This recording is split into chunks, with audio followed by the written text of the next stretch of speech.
You to Memphis, the Bluff City in southwestern Tennessee. It is the 9th edition of the Ed Murphey Classic here in Memphis, and it may be the best field yet. Over 60 Olympians will be on the track and in the field over the next 3 hours. We should have some outstanding running, throwing, jumping, and more in front of us. Got gold medalists, including a Thing Mo and the ever-talented Stephen Gardner of the Bahamas that'll be on the way in front of us as well. And we've got some long jump action already underway as we will keep our eye on the field throughout the course of the day. Got Darrell Hill with me, Bill Spalding, glad to be with you.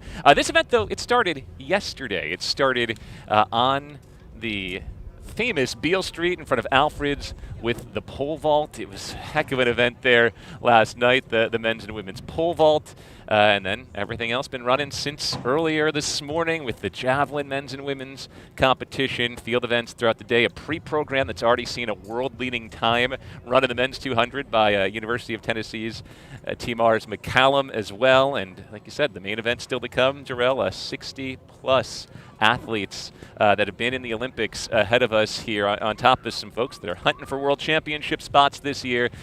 The conditions are perfect if you're looking to run fast and run a standard type of time today. Breezy, but it's been a tailwind in the pre-program, and we've seen some really speedy times. And all the jumps have favorable winds today as well, so you really could get a good mark out here a few weeks before U.S. Nationals. I would tell you what, I was out here for the men's and women's javelin earlier this morning, and it was a sweat show out here. But right now, later this evening, we've got a nice breeze. I'm sitting here with you in the booth here, Bill, and it feels absolutely fantastic. We are in store for some really fantastic performances. We've already got people jumping long in the long jump. We had some fast times that we'll talk a little bit more about earlier in the pre-program races. But I'm super excited to be back down here in Memphis, Tennessee for another edition of the Ed Murphey Classic. As a competitor, this was always a great competition for me. And so as I'm here in the booth with you, I can feel the vibes, and I think it's going to be an electric night. You're going to look at Emmanuel Archibald, who's currently in 4th place, second jump in this men's long jump. Leader is Kerry McLeod of Jamaica, the Olympian, who's gone 26 feet 7 3/4 inches, 8 meters 12. Will Williams has gone 8 meters even, 26 feet 3 inches. Charles Godfrey of Nigeria currently in 3rd. And again, we're just in round 2 of 6 here. We have 11 competitors starting this competition. Malcolm Clemens out of the University of Florida, his second attempt. He picked up a foul in his first round. When you got in the first round of competition, you already got 2 gentlemen over 8 meters. That tells you exactly what we were talking about before, what kind of day it is. With this slight breeze on the running events, has been about 1.8, 1.9. So this is that prime area that you want to be, particularly for a long jumper. Give me a little bit of that tailwind, but keep it just under 2.0. Part of the reason this meet has grown is because this is a meet where they have always tried to make sure they give the athletes ideal conditions. They've actually changed the horizontal jump timing today. At one point they were going to be running on alternate pits, but have stacked it all onto this pit going with the wind here to improve the conditions for these jumpers. Same thing on the track, making sure everyone's going to have a nice tailwind today. You want to get the best time you can out of here. And again, if you're looking for that standard mark you might need, tonight's a good night as any to do it. Is the NCAA champion last year at USC, J.C. Stevenson, will jump for the second time. He no-marked in his first attempt with the foul. And that'll be another foul for Stevenson. By the way, the mark for Malcolm Clemens came in at 7 meters 65, 25 feet 1 1/4 inches, which is good enough to move him into 7th right now behind Marquise Dendy in 6th, Cameron Crumps in 5th, Manuel Archbold in 4th, Charles Godfrids in 3rd, Will Williams in 2nd, and Kerry McLeod 1st. They're going to have the opening national anthem and prayer here, so we will step aside shortly and come on back, get you set for everything in front of us coming up over the course of the next 3 hours here in Memphis.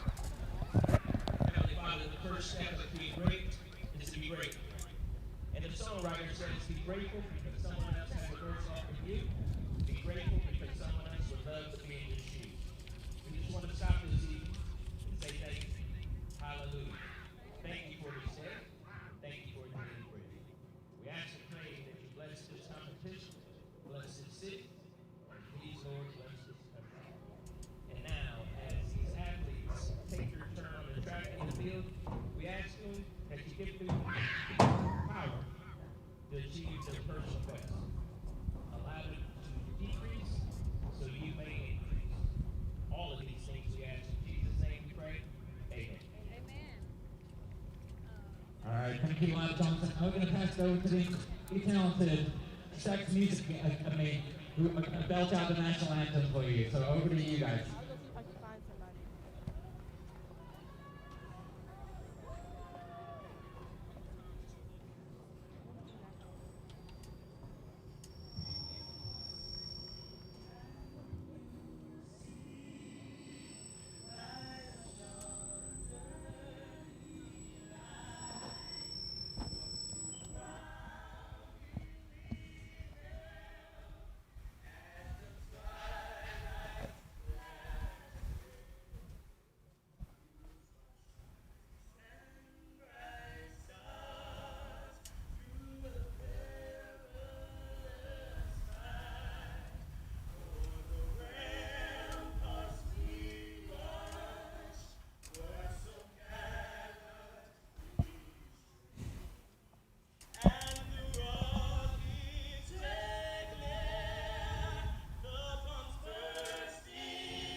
All right, beautiful rendition of the national anthem to get us going here in Memphis.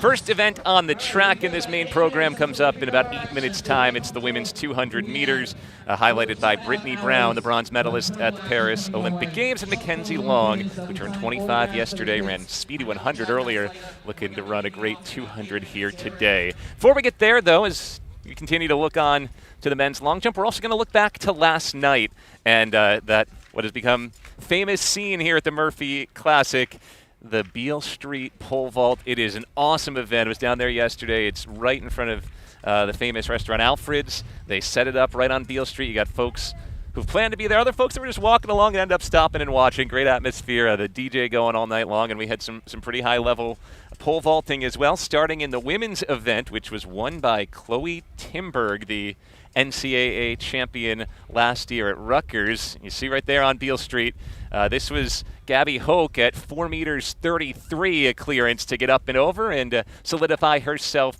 second place. As you see Hoke again up and over at 4 meters 33.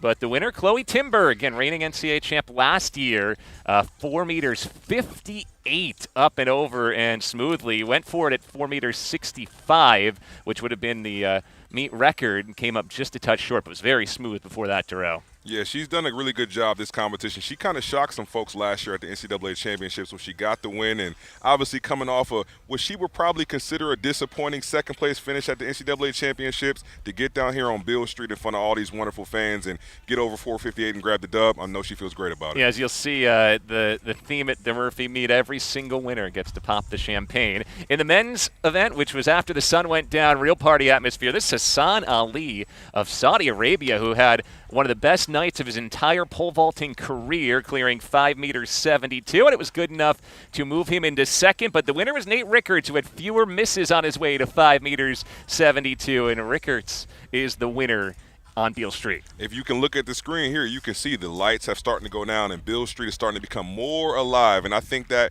really played a factor into how these men were jumping. We saw people jumping just as close to their personal best. Sometimes that's just a matter of where the bar is set. Like, it might not, your PR might be 572, but the bar progression is 570 to 575. So when you get over 570 in a competition like that, you take that as if it's a PR.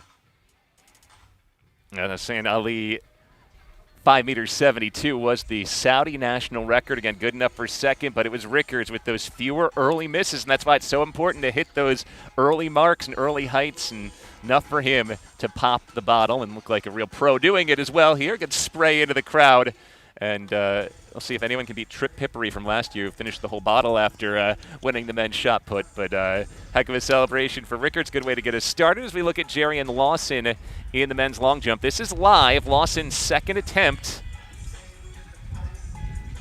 Lawson, one of 60-plus Olympians competing tonight. He fouled in his first round jump. Again, the leader still is Carrie McLeod has gone 27 feet and half an inch so far, 8 meters 24. That will be a legal mark here for Lawson. By the way, earlier today, you were here for the javelin competition. Saw Curtis Thompson win the men's jav, throwing it over 80 meters, 80-89 ahead of Mark Minicello in second. Madison Wiltrout was the women's winner, 55 meters, 54, just ahead of Ariana Ince. What was your takeaway from the jav earlier today? It was really fun to get out there and watch them throw. We had some good energy. I was actually on the MC, so instead of me being here in the booth, I was out there live and direct right next to the runway, and I got a chance to talk to Curtis Thompson, and he's been feeling really good. He's in a little bit of a training phase, trying to get ready for the second portion of the season. He opened up the season at 87 meters. He's got the third longest throw in the world this year, so he's currently having the season of his life. Madison Wiltrout, NCAA champ. She's a UNC alum. She also, is feeling pretty good as she starts to approach USA's, but I got to see both of them pop the champagne, and they were feeling good. So Marquise Dendy, who's rocking the bucket hat tonight. That's a look here in the men's long jump. The Tokyo Olympian currently sitting in 8th place with a 25-foot, 3.25-inch jump. Women's triple jump already is wrapped up as well. We mentioned the conditions are favorable for good jumps. How about the world number 3 this year for the winner, Davislady Velasco out of Cuba? She cleared 14 meters 61 in the win, and now Cubans have 3 of the top 4 marks in the world this season in the women's triple jump. Yeah, I got to talk to the Ed Murphy, and I kind of thanked him. I told him, listen, obviously I came here a couple years ago as an athlete, and the athlete experience here is so positive that the professional athletes, they view the Ed Murphey Classic as an opportunity to come and perform at a high level. So I'm not surprised. We got great vibes and good wins, so it makes a ton of sense to me that she got a great mark. Here's the reigning U.S. indoor champion, Will Williams. Won USATF Indoors this year, was 11th at World Indoors. Also made the U.S. team at the 2023 Worlds, finished 8th in the final. Currently in second here. This is his 3rd attempt. Best so far today, 26 feet and 3 inches, which puts him about 9 inches shy of the leading mark of Carrie McLeod, 27 feet and a half an inch. Carrie McLeod really putting it out there. We talked earlier when we first got on the stream about if you get a first-round jump over 8 meters, how you're feeling about the competition. Well, now he's talking about 8:24. As we start to build throughout the summer, we got some hand slapping here between him and his coach. So I'm excited to see what the mark is on the board. I beg your pardon. That was Nikolai Williams, who jumps in the order just ahead of Will Williams, and he's happy because after 2 fouls, Nikolai Williams of Jamaica just went 26 feet 2.25 inches, which vaults him up to 3rd place and guarantees him his final 3 attempts. We call that clutch. We've got 11 people here in the competition, so they're only going to take I believe it's 8. I don't want to misspeak right now. I'm not sure if it's 8 or 9. I got to double check that, but you have to have a legal mark to advance here in the competition. Took 9 in the triple, so I imagine so 9 here in the long jump as well. It's Charles Godfred fouls here. Godfred in 6th place. 25 feet 11 inches back in round 1 is his best so far. I'm admittedly rusty on that, right? I've spent most of my time most recently in the NCAA season. They take a lot of 8 people. Now I'm back shifting my brain to professional track and field where it's always 9. So I'm glad to see 9 because we need more people jumping and throwing. Congrats, by the way, on the new gig at your alma mater, Penn State. I see you rocking the Nittany Lion gear next to me here. And just so the folks know, Darrell's working double duty tonight. He's going to be out there coaching in the women's pole vault. We may get some reports from him from down by the ring during the women's shot put competition. I was waiting for you to finish so I can poke some fun at you. Yes, the women's shot put competition. I don't know. I think I've talked to you enough. You could coach some pole vault if you needed to. Like anything, I've got what you call the lock-in gene. So if you took me over there and you told me I had to get it done, it would get done for sure. But, yeah, I'll be out there coaching the women's shot put. Jessica Woodard tonight.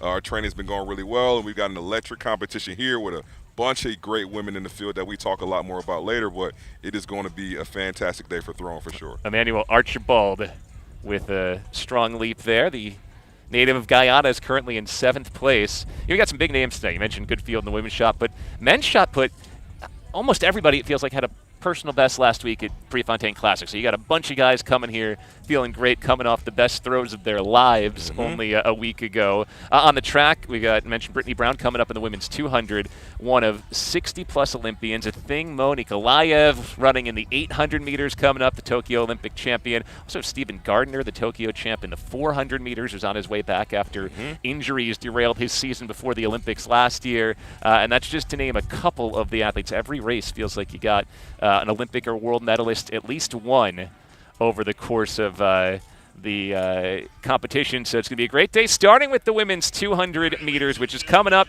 in about a minute's time here. We've got Brittany Brown leading the way in the women's 200 as we get going here at the Ed Murphey Classic.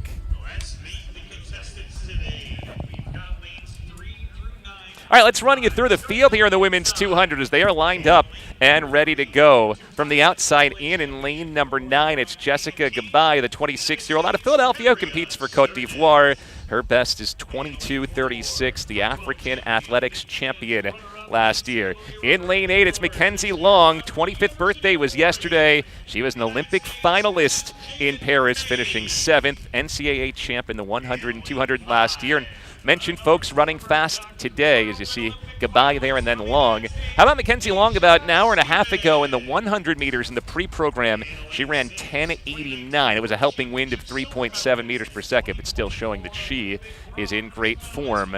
Long will be there in lane number 8.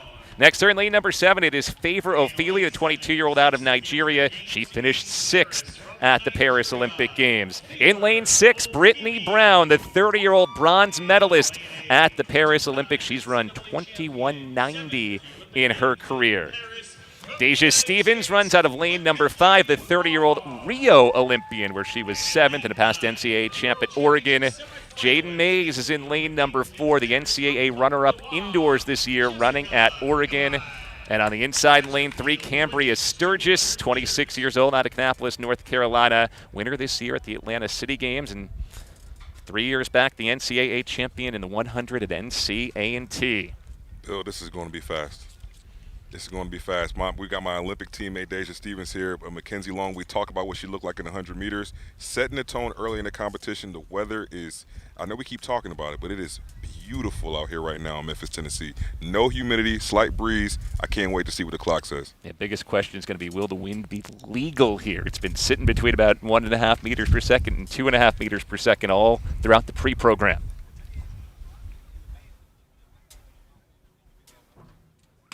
All right, away we go in the women's 200 meters. Mackenzie Long on the outside in the red in lane 8 is off well. Brittany Brown also coming along the bend in a good spot. It's Long who won the 100 earlier today that has the lead off the turn.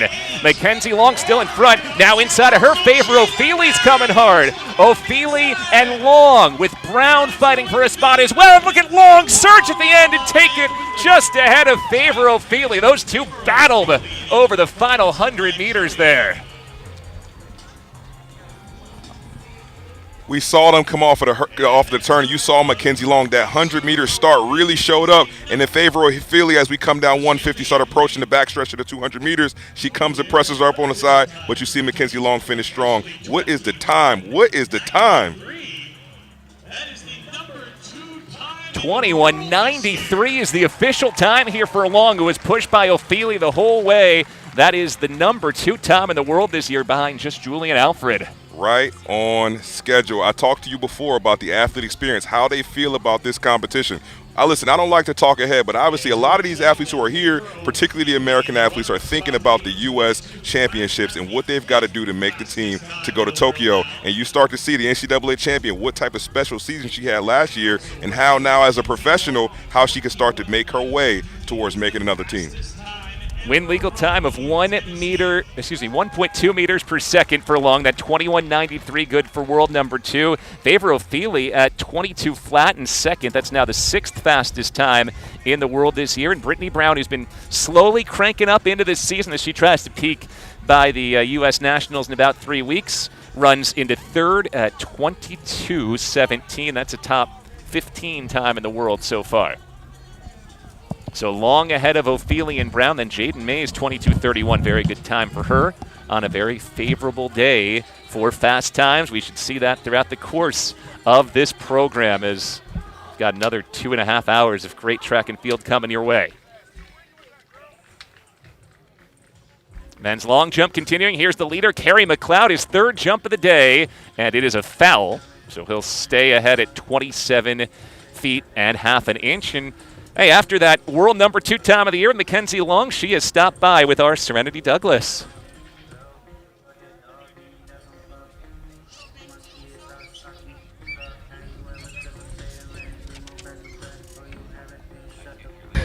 Oh. There we go. All right, how do you feel about the way you ran today? I've been really just trying to execute the first curve, and then come out the curve, I just had to compose and stay strong, so that's what I did, and I'm very proud of myself. How does this set you up good for USAs? Oh, this sets me up beautifully, but I wanted this to be my last one going into trials, and I'm glad I did. And a nice little birthday present for you. You just turned 25, so happy birthday, Mackenzie. Celebrate that win. Thank you so much. All right, back to y'all. Earlier today, they competed in the long jump competition. So it's a great day for Mackenzie Long. She wins the 100 in the pre-program under 11 seconds and then runs the world number 2 time, sub 22 seconds here in the 200 to get the victory and start things off in the main program of the Ed Murphey Classic. Got some time before our next race, 9 minutes before the completion of the men's triathlon with a bunch of multi-athletes. So we'll keep our eye here on the men's long jump with Kerry McLeod still in front. We are finishing up the 3rd round here, and we'll trim the field down to 9. Last jump was Jerian Lawson's, and it has held him in 9th place, 25 feet, 4.5 inches. Does look like he will move on, though, to the final 3 jumps, as he is ahead of Malcolm Clemens and J.C. Stevenson, who are both through their 3 jumps today. Now it's Marquise Dendy, currently in 5th place, 25 feet, 11 inches. Dendy's best through the opening 2 rounds. Dendy was 3rd at the Xiamen Diamond League in China just about a month and a half ago. Trying to get out there. That looked like it covered some distance, and it is a legal mark. See if it's an improvement for him here. So we'll wait for Dendy's mark, and then we'll start to get you set for a very unique event here at the Ed Murphey Classic, the men's triathlon. We've got some of the best multi-athletes in the world. They've already competed in 2 events in the field, the long jump and the discus. They're going to round things out with the 200 meters coming up shortly. As we have the mark in for Dendy, no improvement. One of those athletes coming up in this men's combined is a native of Memphis, Tennessee. He's also an Olympian. It's Harrison Williams, and he's about to tell us how this is a very special event for him. Harrison Williams, decathlete, originally from Memphis, Tennessee, so it's good to be back home competing. It's been awesome to see how this meet has grown. I mean, it's been a bucket list meet for me my whole career. Timing just finally worked out this year for me to compete, and they put on a little triathlon for the multis, so just an honor to be back competing again. I think there's so much talent in Memphis. It's raw, and they don't have the access to all the club teams that they do in bigger, richer cities. So it's been awesome to see what the Ed Murphey Track Club has done for the kids of Memphis. I think we can have a lot of Olympians from Memphis in the next couple Olympics if we really just start developing talent early on. Yeah, there's youth clinics happening all year. Check out the Ed Murphey website, Instagram for more. I did one just a couple months ago for the multi-events, but we have event-specific clinics kind of all year round. And the Ed Murphey Track Club, free track club, any kid wants to come out and run. Also, a shout out to the Memphis Mustangs, my home club team. They're the best club in the world, in my opinion. Cool. You're a Memphian. What's one thing someone's got to do when they're in Memphis if they don't know? I always take my friends to Gibson's Donuts. I took a couple decathletes there yesterday, and they agreed best donuts in the world. So you got to go down, get a couple glazed donuts. They slap. Yeah, thank you, Ed Murphey Classic. Thanks for the opportunity. Happy to be home. Harrison Williams, who was 7th in the decathlon in Paris. Again, this is the triathlon at the Murphey Classic. So these men have gone through the discus and the long jump, and we're with just the 200 coming up in about 5 minutes' time. Through the first two events, Kyle Garland is leading. Garland with 1,828 points through the long jump and the discus. He had an outstanding long jump that netted him more than 1,000 points to put him in the lead. Lyndon Victor, who was the Olympic bronze medalist last year, is in second place, 1,768, so 60 points behind Garland. Another 48 points back is Hakeem McMorris out of the University of California. Then Heath Baldwin in fourth place, Jack Flood in fifth. Baldwin with 1641 and Flood with 1540. Unfortunately for the Memphis native Harrison Williams, we heard how excited he was to compete here, and he threw a decent discus throw but did not start the long jump. So we will not expect to see Williams coming up in this 200. Looks like that field is down to 5. If you're wondering how that event is scored, it is scored just like you would score a decathlon, or in this case, how the points would work in the men's pentathlon.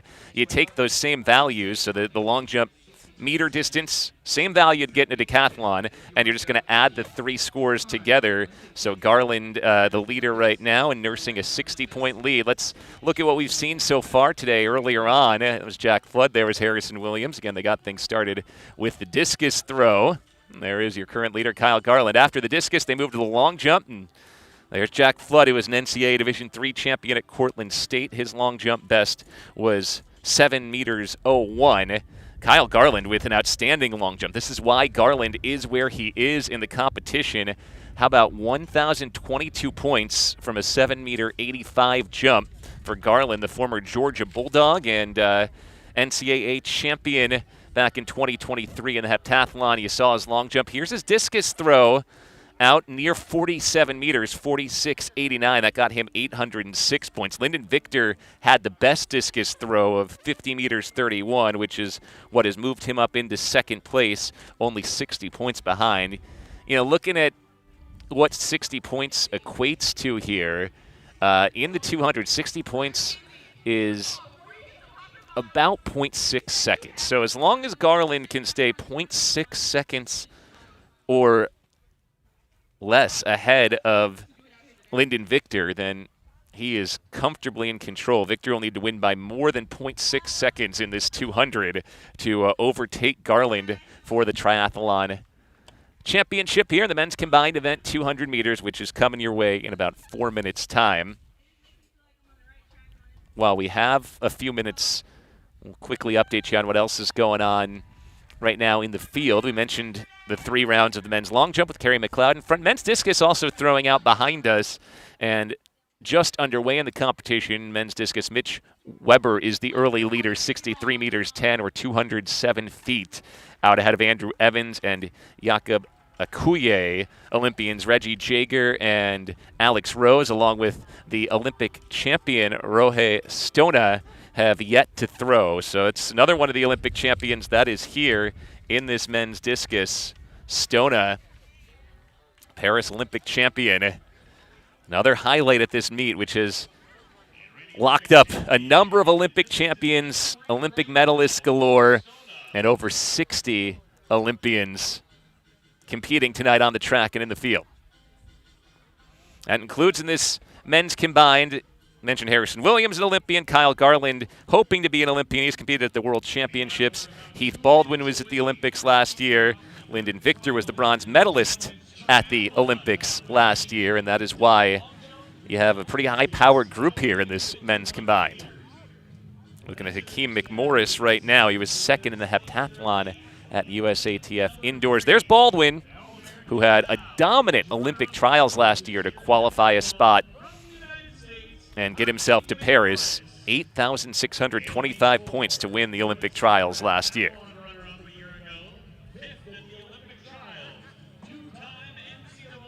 After this jump, we'll move you over to the 200. This is Charles Godfrey in 6th place after the first couple of jumps. His 4th jump of the day is a legal mark. We'll see if it's an improvement on his 25 feet and 11 inches. Now to the field here in the 200. There is Kyle Garland starting on the outside. Garland's in lane number 6. Next to him in lane 7 was supposed to be Harrison Williams. Again, Williams did not start in the long jump, so his lane will be open here. On the outside in lane number 8, you're getting a look at Lyndon Victor out of Grenada, bronze medalist 2023 World Championships and the 2024 Olympic Games. Inside of Garland, you had Heath Baldwin in 5, Jack Flood in 4, and Hakeem McMorris in 3. And again, right now, Garland with a 60-point lead. As long as he stays within 0.6 of a second of Victor, it should be enough to secure him the combined events championship here at the Ed Murphey Classic. Victor, such a powerful thrower, and we saw that again today. His discus throw elevating him above the rest of the field to vault him up into second place. Victor was a 2-time NCAA champion when he competed in the multis at Texas A&M. Again, Garland, an NCAA champion at Georgia, 2 to his inside. Wind still very favorable for these shorter sprints. Particularly seems helpful for the 200 because not only is it a tailwind when you get on the straightaway, it's also a bit of a crosswind coming across the track. So you're getting that push both as you start here in the 200 coming around the bend and then really catching it as you turn for home.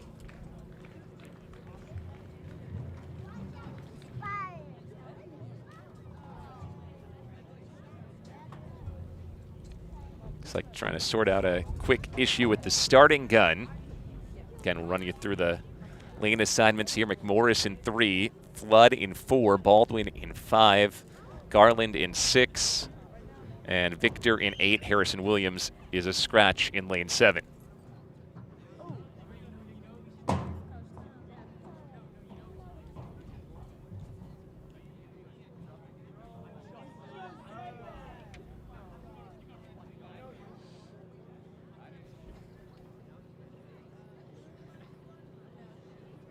Kyle Garland with a 60-point lead in this triathlon as we start the final event.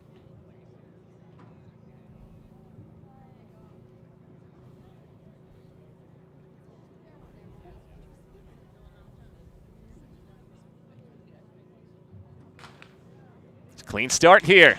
Oh, beg your pardon, spoke too soon. They'll bring him back. We'll recall the athletes here, get things restarted. Again, the way this is working out, it's the combined total points. So they tried to simulate part of a decathlon here today with these 3 events. They've all occurred over the last few hours, not spread out over the course of the day, so still dealing with that similar cadence where you only have a relatively short break between the events.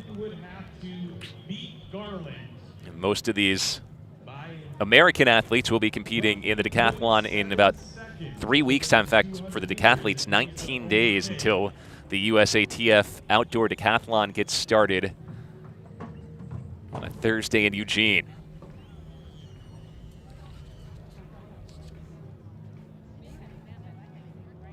We'll get the athletes reset here, get them going again. Again, down from the inside, McMorris in 3, Flood. So line them back up again. It's McMorris in 3, Flood in 4, Baldwin in 5, Garland in 6, and Victor in 8.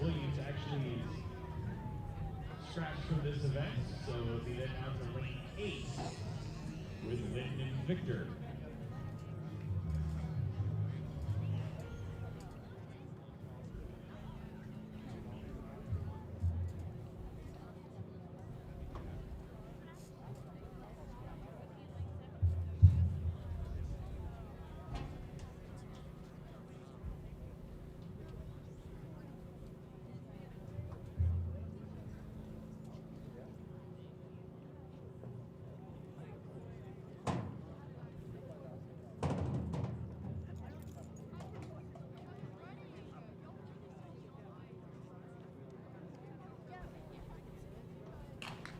All right, this time it is clean. Looks like Garland's gotten away pretty well. McMorris making up the stagger on the inside. Again, if Garland stays within 0.6 of a second of Victor, he should have this one locked up. McMorris off the bend in good shape. Garland says, hey, 0.6, no problem. He has the lead, and Kyle Garland is running away with it. Garland seals the deal in style. He'll take the triathlon here with a 21:02 to win the 200 ahead of Victor in second. He'll finish second overall. McMorris moves up to 21:44 to take third in the 200. McMorris was third coming in, so the top three will be unchanged. Garland, Victor, and McMorris, those are your top three in this triathlon. Baldwin fourth in the 200, will also be fourth in the triathlon overall, and Jack Flood will finish fifth overall. Yeah, we mentioned the gap that Garland needed to make sure he kept, and not only did he avoid falling behind Victor by 0.6 of a second, he just blows by and wins it. Got a helpful wind of 2.8 meters per second. Garland going 21.02. He wins the long jump and the 200 portion of this triathlon and wins overall. Victor wins the discus throw and finishes second overall. About 86 points back, and 152 points back from Kyle Garland is our bronze medalist today, Hakeem McMorris. As is customary, though, here at the Ed Murphey Classic. So Kyle Garland will get the champagne bottle here to pop it after the victory. Well earned over the course of 3 events today. And he is down there with serenity after his win. All right, Kyle, obviously this is not the decathlon like you normally do, but how do you think this sets you up good for it? I think it sets me up great, you know. It's great energy out here. The fans brought and created an amazing atmosphere, and it's just good to get to compete against actual other decathletes, so it's definitely a good pre-meet comp going into USA's in a couple weeks. What were some things you really wanted to focus on coming into this competition? Well, after my first meet about a month and a half ago, I've been working on a lot of really good technical cues, so the goal of this meet was just to come out and execute, and I think I did that pretty well. And why are last chance meets like this just so important? I just think it allows the body to get the last little bit of reps going into USA's. It's always good to get competition reps as opposed to practice reps. So the best way to simulate competition is to come out and actually compete. So meets like this are absolutely amazing for that. All right, Kyle, thank you. Congratulations on your win. Go ahead and celebrate. All right, Kyle Garland going to pop the champagne after his win. Heck of a 200 to close things out here. The 2023 NCAA champ and this year's U.S. indoor champ. Let's see if he's got the pop down. Oh, that is a good pop of the champagne right there by Kyle Garland. Putting it away and trying to make his second consecutive world championship team in just 3 weeks' time in Eugene. All right, let's look back in on the long jump. We're getting down to the nitty-gritty here. We're in the 5th round.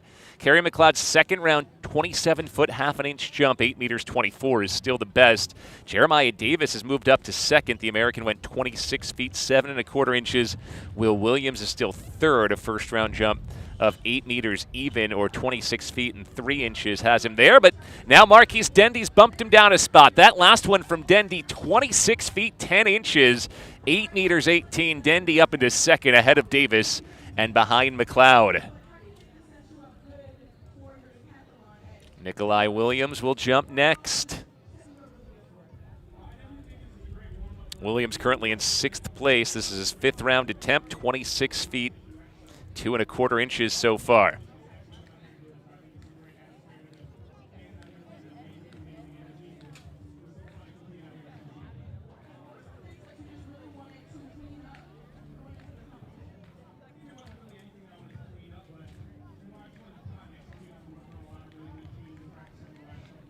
Williams' best jump came in the 3rd round, and he needed it because he hadn't had a mark yet.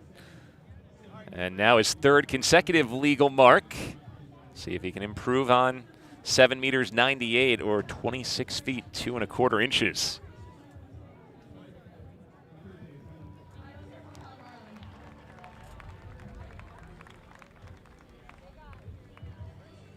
And a great opportunity to see a phenomenal athlete that we'll be seeing, of course, again at the U.S. Championships in a couple weeks' time in Eugene, Oregon, as we will see many. Williams' mark is not an improvement, 25 feet 8 inches, 7 meters 82. So they're in the 5th round in the men's long jump. We'll check back in just a bit for the 6th and final round. Meanwhile, women's shot put is moving quickly into the 2nd round. Abby Moore has the lead early on, 62 feet and 4 inches. Abria Smith second, 61 feet and 1.5 inches. And Majoy Williams is third, 59 feet 2 1/4 inches. Akoma Odaluga, the current athlete in the ring. 20-year-old out of Munster, Indiana, the World U20 champion last year, who throws at Ole Miss. Looks like that one's out past the 18-meter mark, but she fouled. It was a foot foul inside the ring, so you won't get the measurement there. Here comes Jessica Woodard, veteran 30-year-old thrower out of Marlton, New Jersey. 8th at the Olympic trials last year. Woodard currently in 5th place. Her best so far is 57 feet 5 1/4 inches. Mentioned she's being coached by Darrell Hill, which is why he stepped away from the broadcast for a bit down there with his coach's hat on. He'll be back with us after the women's shot put. See Darrell there in his Penn State garb reviewing things. Now Jessica Ramsey, another one of the 60-plus Olympians in this field. She made the final in Tokyo. Ramsey in 7th after her first throw. Sails this one out to right around the 18-meter mark. Again, the current lead is 19 meters. That line you see there is at 18. And so that mark will be just a slight improvement for Ramsey. Should put her up into the top 4. Going to step aside quickly as they set the hurdles here. And when we come back, women's 100-meter hurdle final is coming up. Here's a twist on your typical banking options. What if instead of choosing between a big bank or a small bank, you had one bank that's the best of both? That's First Horizon. Big bank muscle with small bank hustle. Big bank convenience and small bank connection. When the best of big meets the best of small, you get it all. To help you on the road to your horizon. First Horizon Bank.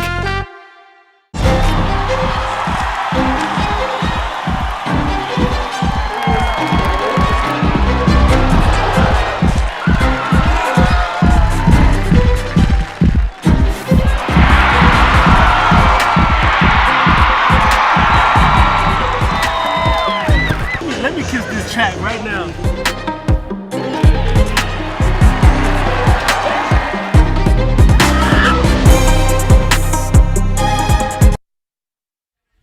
Back in Memphis, the 9th annual Murphy Classic, named after the legendary Tennessee runner Ed Murphy.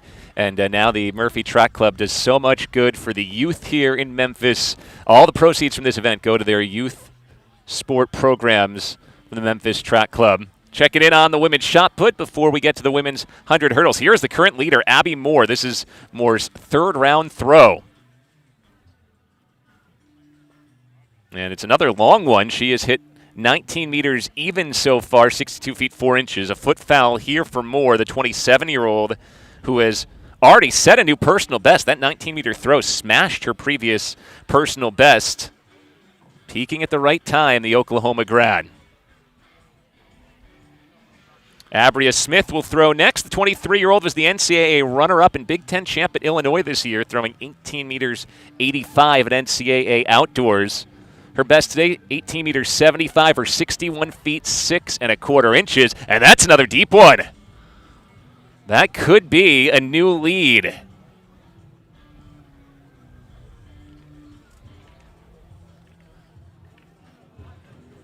Mark is measured.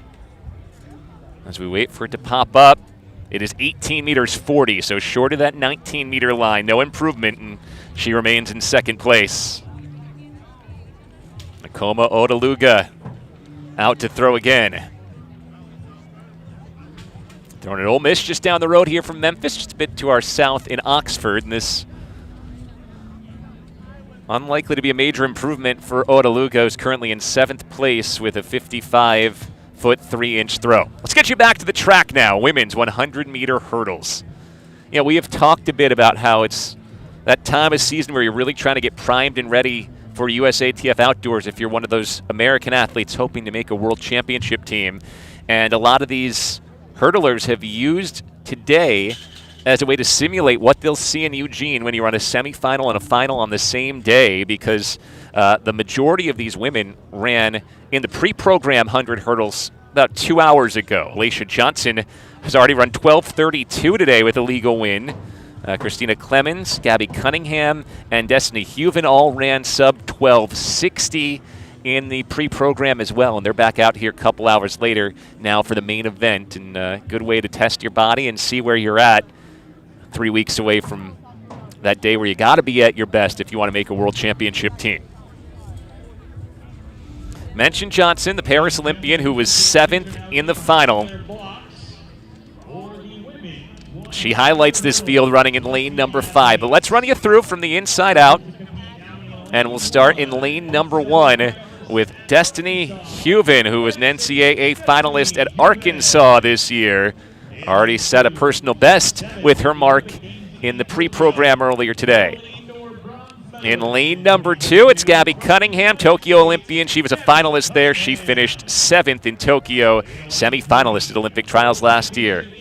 Amber Hughes, 30 years old, went to the World Indoors this year in the 60 hurdles. She runs out of lane number 3. Got another Tokyo Olympian in lane number 4, the 32-year-old veteran Christina Clemens, a semi-finalist in Tokyo. She was 3rd at USATF Indoors this year.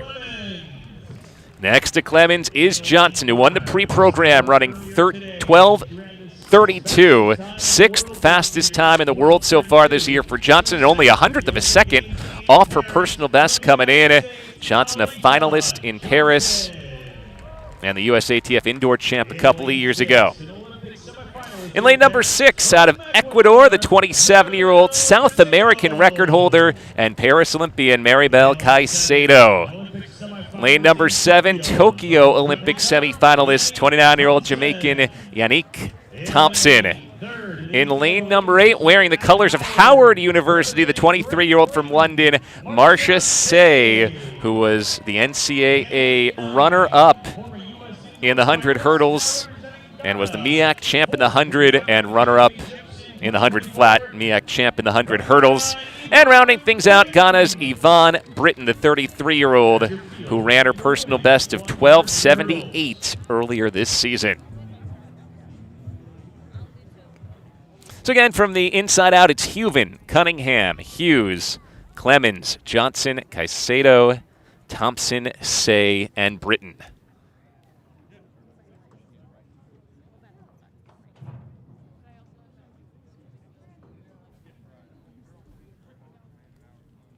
If that pre-program was any indication as they stand the field up here, Johnson's in fabulous form, and her personal best might be attainable here. Ran 12:32 a little more than an hour ago. And her best was at Olympic trials last year when she ran 12:31.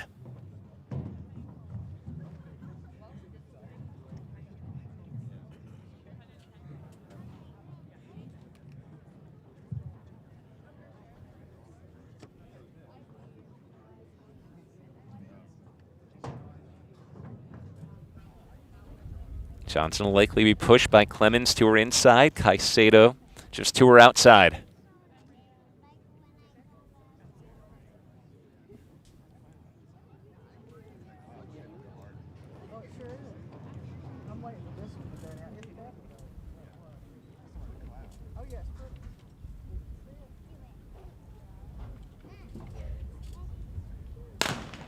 Their way cleanly, Breeze really humming early. It's a great start for Clemens. She's out ahead of Johnson. Johnson's got work to do in the middle of the track here. Johnson gaining on Clemens. They're neck and neck over the final hurdle. Alicia Johnson accelerates ahead and takes it.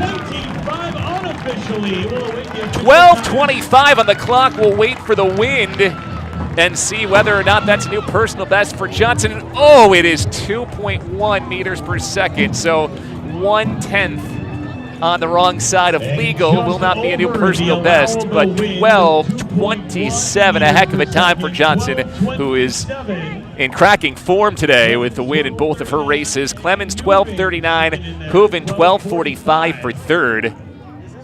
No panic there from Johnson, trusted her form because Clemens got out better. Johnson had to work her way back through, took over on the final couple of hurdles, and carried that lead to the finish line. For Alicia Johnson.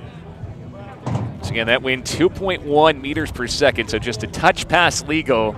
You got to think Johnson's still going to be very happy with how she ran. You see, she was behind early. You couldn't start much better than Clemens did. That's a good run for Clemens into second at 12:39. But Johnson stayed strong, gained incrementally the whole way, and took the lead. Destiny Huven dropped her personal best in the pre-meet, running really well a couple hours ago with a legal wind. Here, the wind was not legal, but outstanding work to go 12:45, so she'll feel good heading toward nationals as well. It's Johnson, Clemens, and Hooven, your top three. Thompson fourth, and Gabby Cunningham rounds out the top five. Late in the game, in the fifth round, Marcus Dendy came through for second place with a jump of 8 meters. Men's long jump wrapped up while we were finishing there. Kerry McLeod, the winner, ahead of Marquise Dendy in second, Jeremiah Davis in third. Will Williams and Emmanuel Archbold round out the top five in the men's long jump. We're looking at the women's shot put now. It is deep into the third round. Abby Moore still leads, 19 meters even, 62 feet and 4 inches. We'll get back to that shortly, but for now, let's check in once again with Serenity as she has Alicia Johnson. Lay is here. Lay, where have you been? How has training been going with Coach Moel? I mean, clearly it's been going good. I've been all over the world, pursuing everything that my dreams are made of and making sure that I'm in a better mental health and physical health, dealing with thyroid issues. So I feel like me again. You feel like you again? Good. Is it just because you ran fast? But talk about some of the things that you have been working on with your mental to just make sure that, you know, you were locked in for this race and locked in life. Man, I got into therapy, and I encourage everybody, athlete, non-athlete, old, young, everybody to get into therapy and just really talk it out. Have somebody that can make sense of your thoughts and your emotions, and they talk me back into falling back in love with track. You're falling back in love in track in the perfect time. How does this set you up good for USAs? Y'all know I always come up for USA, so is it really, you know what I'm saying? Is it a surprise? It's not a surprise. Congratulations on your win. Go ahead and celebrate. Thank you. Hey, can I say one thing real quick? Of course you can. So cool. Ladies, So this really is so good special performance because she came in last by year. Alicia Johnson. Now she gets to pop the champagne. She did. 3 hours she was supposed to be here. She laid with these kids for five and a half hours. She cared so much. Stayed with the elite 2 weeks before the States. You're amazing. I mean, that's what it's all about. All right, go ahead and celebrate. All right, Alicia Johnson to pop the champagne here after picking up the win. She won both races today. Again, primed and ready to make a really tough team. That women's 100 team for the U.S. heading toward Worlds, the 100 hurdles, might be one of the, if not the toughest team to make with how many women are running so well in this event. A little flair on that from Alicia Johnson as she popped the bottle here as the champion at the Murphy Classic. Hurdles going up. Men's 110 hurdles coming up next. But hey, we are in the thick of things in the women's shot put as well. 9 minutes from the start of the men's 110 hurdles. We promise we'll get you back for that. For now, let's check in on Abria Smith, who's currently in third place, the NCAA runner-up in shot this year. Smith in the fourth round. She's thrown 61 feet, 6 1/4 inches. Leader is still Abby Moore, her second round throw of 62 feet, 4 inches. Jessica Ramsey in second, 61 feet, 6 3/4 inches. No improvement for Smith in the fourth round. Here's Ramsey. She was third at USATF Indoors this year, 11th at World Indoors. Was the runner-up at the Murphy meet last year, trying to go one step higher here and win the Ed Murphy Classic this year. Ramsey's fourth throw. And she'll step out. Knew it was no improvement there, shy of the 19 or so meters she'll need to move to the top spot. She takes a foul. Now to Abby Moore. And what a competition for her so far. She's thrown 2 personal bests, including the leading throw of 19 meters even, 62 feet and 4 inches. This mark is out near there once again.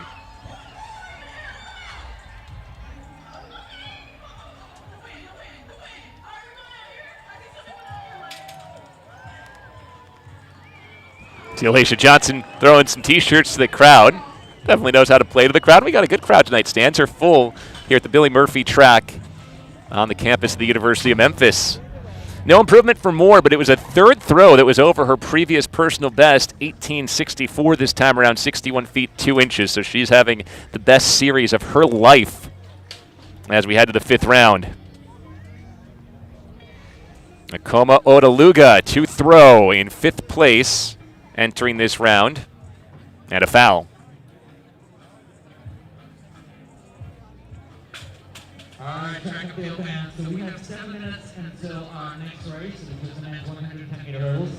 Women's shot is getting Jessica Woodard will throw next. fifth round now. Currently leading the way is Abby Moore. I beg your pardon. First, we will see Onome Ogbeni currently in 7th place. The Nigerian thrower picks up another foul, so she was legal on her first throw, 58 feet 1 1/4 inches. She has fouled 4 consecutive times since.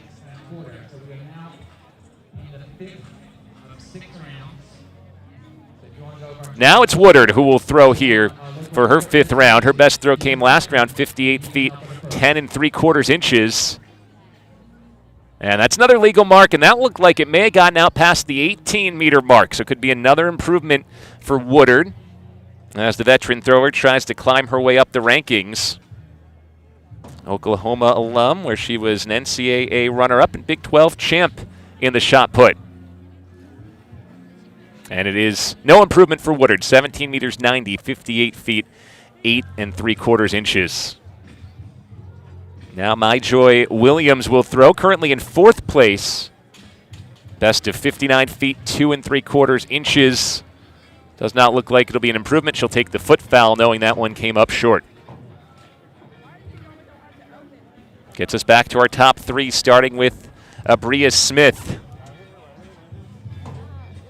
23 years old, out of Olympia Fields, Illinois, just wrapped up her throwing career for the Illini, where she really developed over her 4 years and capped it off with her career best performance to finish 2nd at the NCAA Outdoor Championships.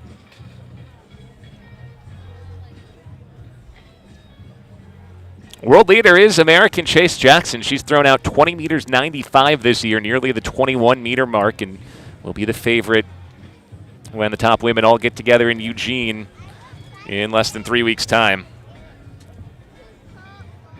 No improvement for Smith. She remains in 3rd place. Ramsey and Moore still to throw in round 5. Jessica Ramsey, who was a bronze medalist at the NACAC Championships a few years back, in 2nd as we hit the 5th throw of 6, and that was a good one. Claps her hands as she steps out of the ring. We'll see if she got close to Abby Moore's 19 meters even, or 62 feet and 4 inches.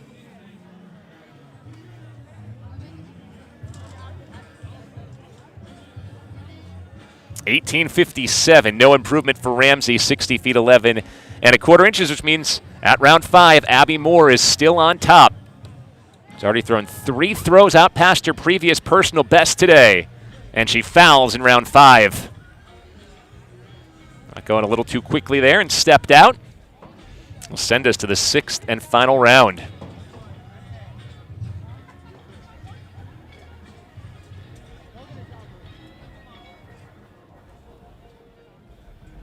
Moore leading, looking for a major win in her career.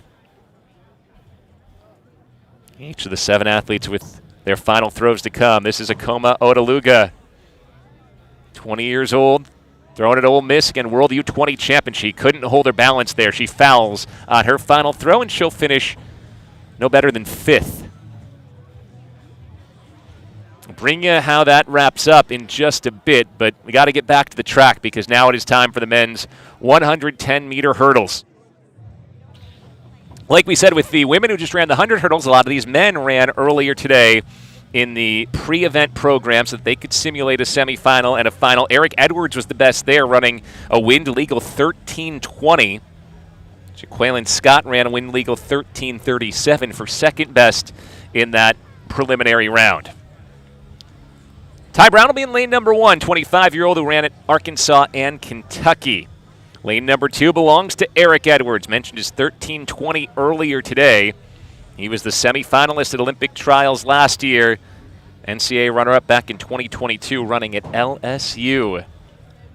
Next to Edwards in lane number 3, it is the South African John Adesolam. Ran at Houston this year, where he was 3rd at NCAA Outdoors. Big improvement from his results at New Orleans his first 3 years, running for Carl Lewis's squad. Zachary Eckstein runs in lane number 4. Eckstein was the runner-up at NCAAs this year, running a personal best 13:13. Chandler, Arizona native, running for the University of Arizona. Jamal Britt runs in lane number 5. The 26-year-old was a winner at Grand Slam Philly this year in the Grand Slam Track League's 110-meter hurdles event, also 2nd at the Doha Diamond League. Britt's run 13:07, best personal best in this field. Jaqueline Scott, the 23-year-old out of Houston, ran at Texas A&M, where he was both a 110 and 400-meter hurdler. He was second in the 400 hurdles at NCAA Outdoors this year and third in the 110 hurdles at NCAA Outdoors last year. Cameron Murray is in lane number 7. He's a 25-year-old out of Atlanta, Georgia. Made the Olympic trials finals last year, finishing 6th overall. Also runner-up this season in the 60 hurdles at USATF Indoors. Rasheem Brown out of the Cayman Islands runs in lane 8. The 25-year-old was the winner earlier this year at the Barbados Grand Prix and a 3-time Cayman Islands national champion.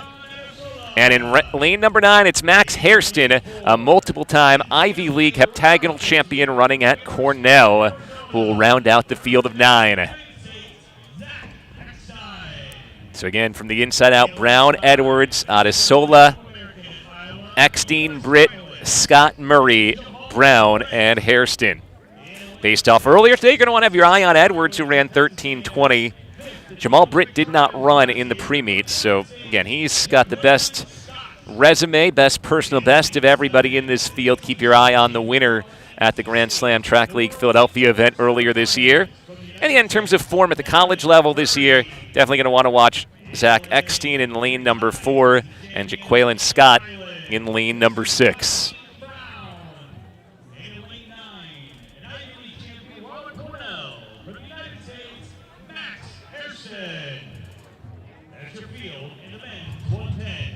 Yeah, the wind has been really favorable today. We've seen some great times already, including Mackenzie Long's world number 2 this year in the 200 meters. Cordell Tench, the world leader this year. Tench, the only person under 13 seconds this season. He's run 12:87. Trey Cunningham, world number 2 at 13 flat.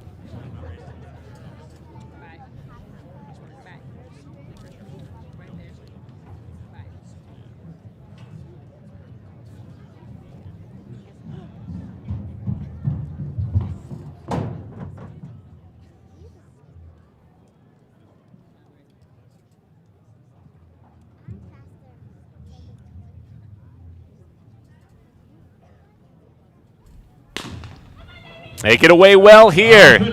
Eckstein out of the blocks first. Scott's there as well. Britt's got some work to do, but now he's even with Eckstein. It's Eckstein, Scott, Britt. Edwards running well. Britt moves forward, but at the end, Jaqueline Scott out-leans him. Eckstein hit a hurdle deep in that race and went down. Jaqueline Scott inches out. Jamal Britt, 13:12. Just shy of his personal best. Now, it looked like Britt had it heading over that final hurdle. It is a 3.3 meter per second wind, so these are not legal times.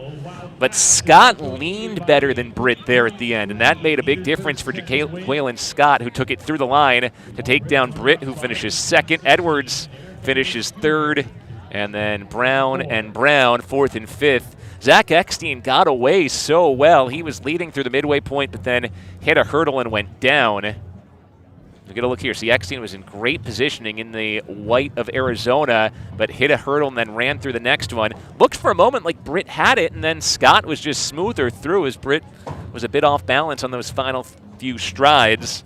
And for Jaqueline Scott, in his first race since NCAA Outdoors, where he's 2nd in the 400 hurdles and got DQ'd in the 110 hurdles. This has to be a nice surge back for him to win in front of a challenging group here. Mentioned in the women's 100 hurdles, Darrell, how hard it is to make the U.S. team. Same story in the men's 110 hurdles, where the top 4 times in the world this year have been run by Americans, and that does not even include Grant Holloway, who's yet to post an outdoor time like that.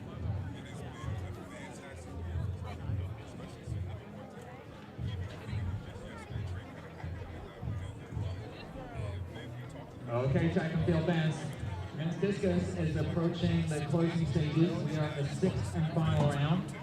Currently in the circle is Jacob Cooey. All right, let's go down to Serenity, who is with the winner here, Jaqueline Scott.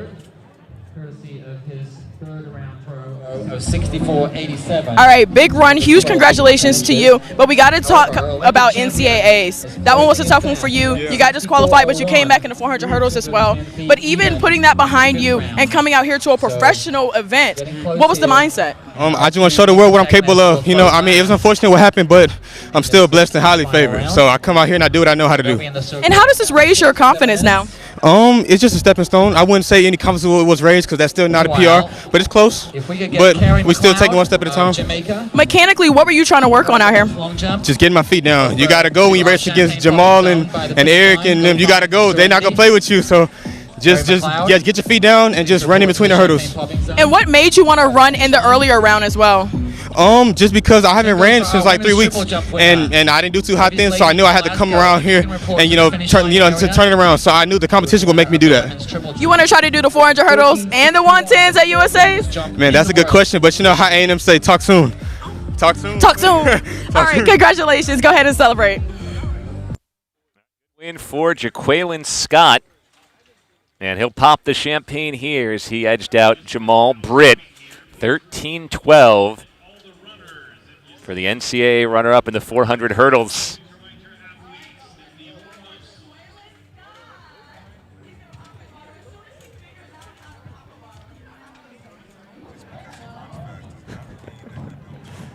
It got a good pop, though. A good spray coming out there at the end for Jaqueline Scott, right at the finish line, too. So we'll keep our eye on that. Well, Jaqueline Scott will toss a few T-shirts to the crowd as well. He's the winner in the men's 110 hurdles. Coming up in just a bit, we get a look at Athing Mo Nikolaev, the Tokyo Olympic champion, her second 800 of the season. The women's 800 meters is coming up in a few minutes here in Memphis. 4 months must be done on the baseball field or on the road. Please do not. Here's a twist on your typical banking options. What if instead of choosing between a big bank or a small bank, you had one bank that's the best of both? That's First Horizon. Big bank muscle with small bank hustle. Big bank convenience and small bank connection. When the best of big meets the best of small, you get it all. To help you on the road to your horizon. First Horizon Bank.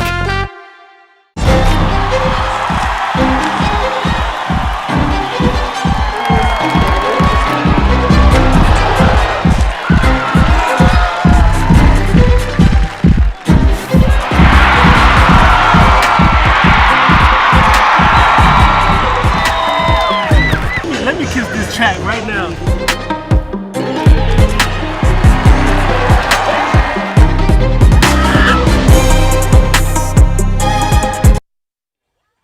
And we're back in Memphis at the Ed Murphey Classic. 9th edition of this event grew from just an event that was the Murphy Mile to now this track meet with more than 60 Olympians here. And a pleasure for us to be here with Darrell Hill, Bill Spalding. All right, Darrell, we saw you out there coaching during the women's shot put.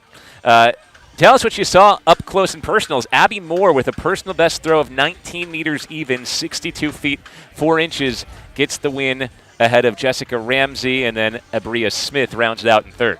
I was out there at the competition. I was there for the last couple warm-ups, and it was crazy because when I saw the women throwing what they were throwing, I was like, oh, my God, this is crazy. But what I learned was that the lines over there were a little off. I thought we were in for a world-class type of day, but Abby Moore, she looked great from the warm-ups in the first start of the competition all the way through the finish. 19 meters, first time over 19 meters for her. I know her personally. She's an Oklahoma grad. That was an awesome competition for her. She's a great example of somebody to show, especially in these strength events, throwing events.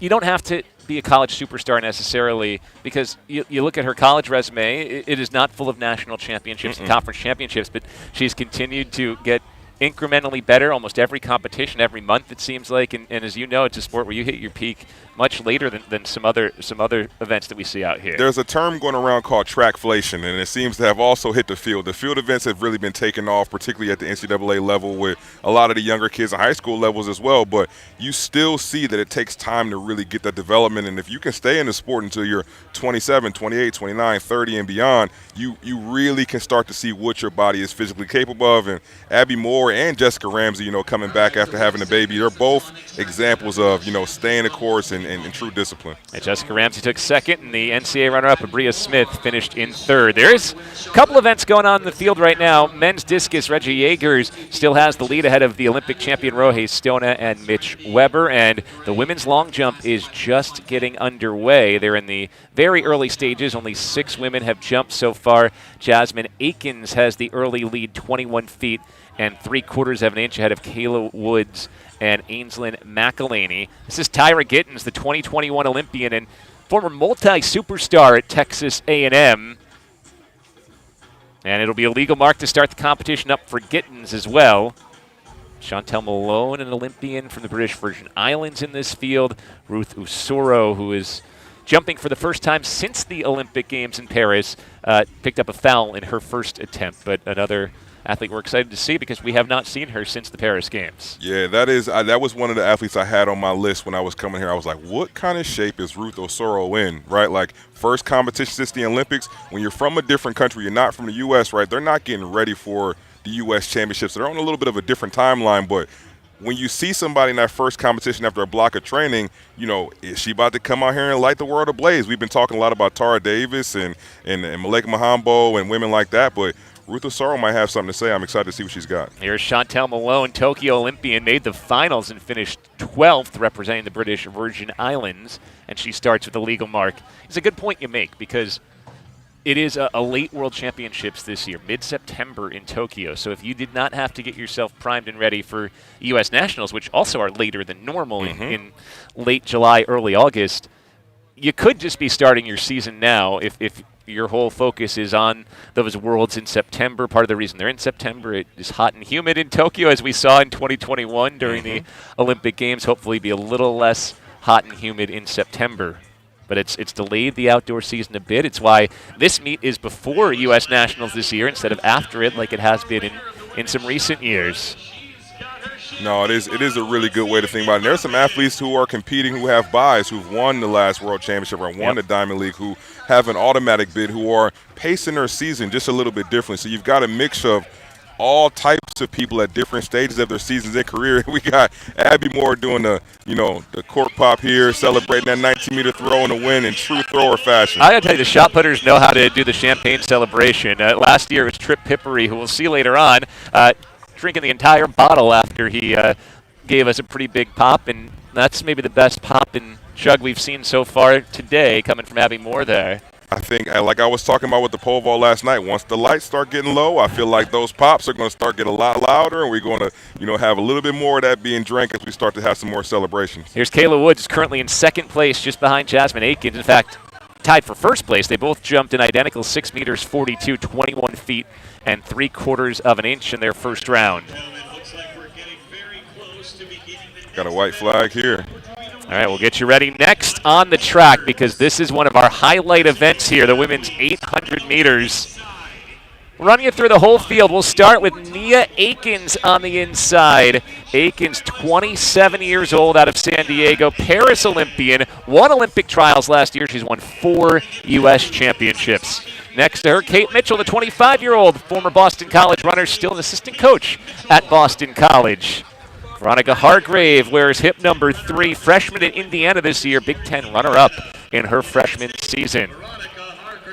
Sophia Guerrerian, the 20-year-old out of Harvard and the Ivy champion this year, wears hip number 4. So Guerrerian in 4. Olivia Baker runs out of lane number 5. South Orange, New Jersey native. Was a 400-meter runner in high school, switched to the 800 running at Stanford, and has had a heck of a career.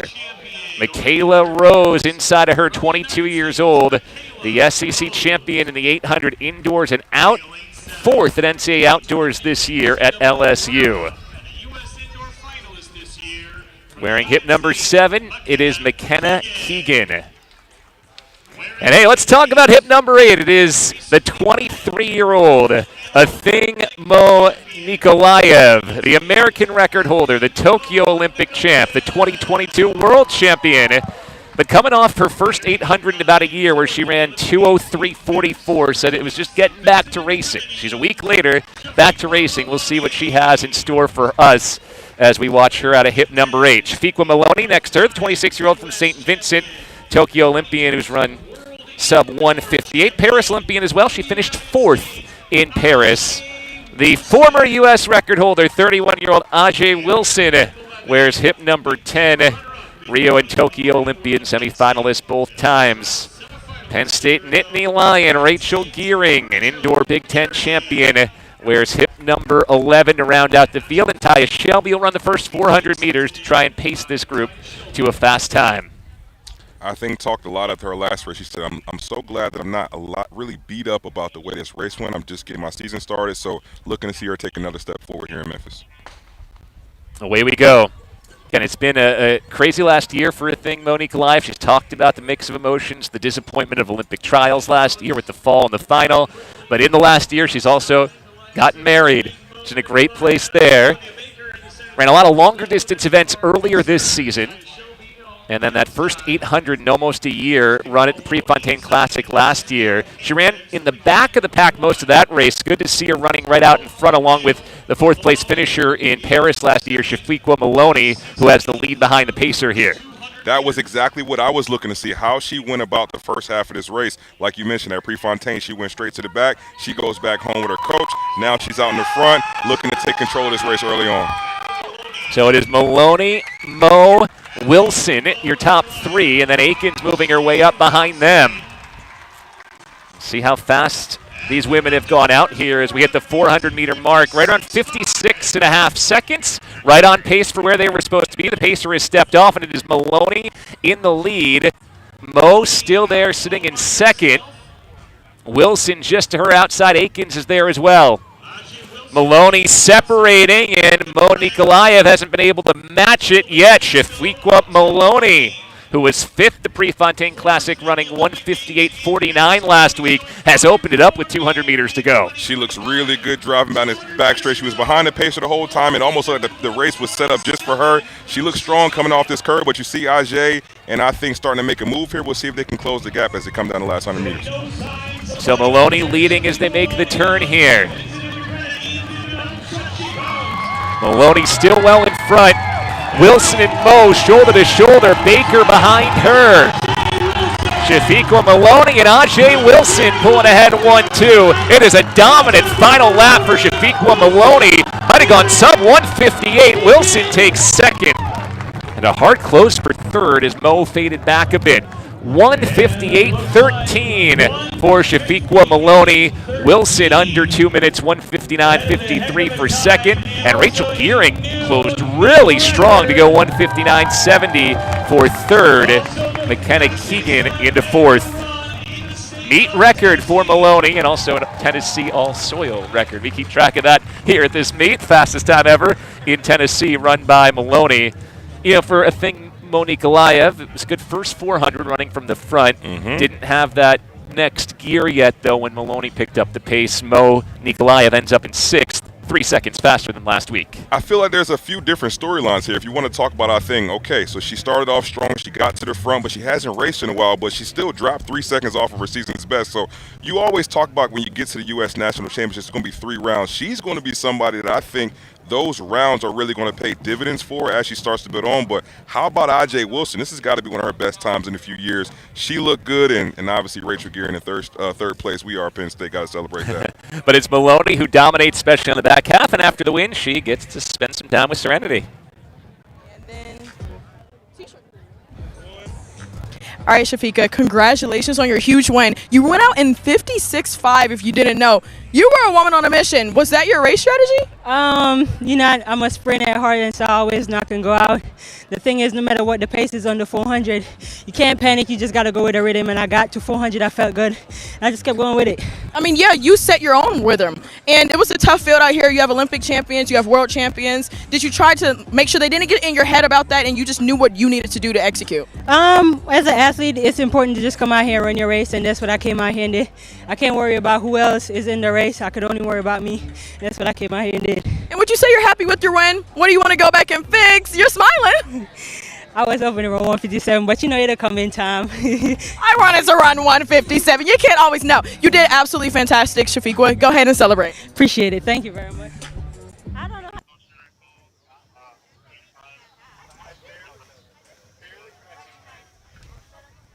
So Maloney was 4th in the Olympics last year and has put a couple of really solid times on her docket already this season. So expect her to be a contender in Tokyo. Mentioned Ajay Wilson looking like she wants to make another U.S. team. Strong sub 2-minute run there. And Rachel Gearing announcing her presence going sub 2, 1:59.70. You mentioned it for Mo. You can look at it a couple different ways. Showed an improved first half, shaved 3 seconds off her personal best, and now has a couple weeks to go back to the lab with Bobby Kersey before the U.S. Nationals. I think when you start talking about elite level athletes like that, you've got to have the perspective. You know, when you're talking about, I think she's one of the most dominant athletes we've truthfully ever seen. So you're always going to leave the benefit of doubt out there for somebody like that, that you know how special they are. And if you see the progress and they're progressing towards the meet that they're working for, you always want to keep one eye open, because if she is in shape and she gets comfortable, she's dominant. Maloney tossing some T-shirts to the crowd here again. Big crowd on hand once again here at this meet, which has grown every year, and the athletes rewarding the work of the Ed Murphey Classic group to bring a crowd here, bring a field here, and they keep on coming back. Let's check in on the women's long jump. We're into the 3rd round now. Jasmine Akins just improved on her leading mark, 22 feet and 1/4 of an inch, 6'71". Here's 2nd place, Sydney Willits, the 22-year-old from Glenville, Illinois, an NCAA indoor champ at Iowa State last season. Her best this year was just a few weeks ago, 6'60". Was into a headwind at the Music City Carnival. Now she's got the tailwind behind her here. That was a good-looking jump. Yeah. We've got a legal mark here. This competition hasn't taken off all the way early on. We're only through the first 3 rounds, and I'm excited to see what we got here. But that was a good-looking jump from Sydney. Yeah, you mentioned the global picture right now. Co-world leaders, Malika Mahimbo and Tara Davis-Woodhull, both 7'07", the world lead at this point.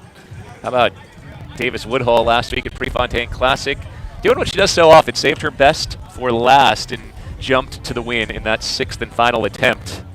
She likes the drama. When you talk about highlight superstars in our sport, Tara is absolutely one of them, and that performance in the last round at Prefontaine was exactly why we view her as such. Elite jumper on the home soil, U.S. You always want to get that win at Prefontaine, and she was able to come through. Here's Nigeria's Ruth Usoro. Again, we mentioned this is her first competition since last year's Olympics.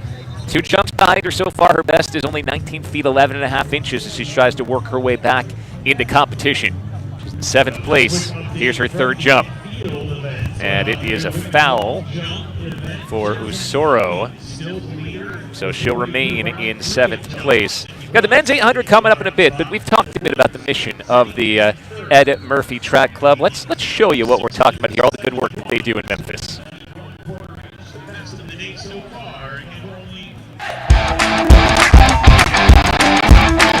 The Murphey Track Club was formed to provide Memphis and local elementary, middle, and high school athletes with no-cost track and field coaching and team experience. Our mission is to uplift and provide opportunities for all kids, especially those in the area of need in our city. Proceeds from the Ed Murphey Classic help us fulfill the mission of our club. Where are we at today? Murphey Track Club. Yeah, what's your favorite part of the Murphey Track Club? The track, because I like running. Chance to get better during the summer, because most people during the summer they're just sitting around not doing nothing and just getting lazy. But I'm improving. Why? This summer it was like a free training camp. It got me way better, you know. It got me experienced. I qualified. It got me real far, and just worked very hard. And yeah.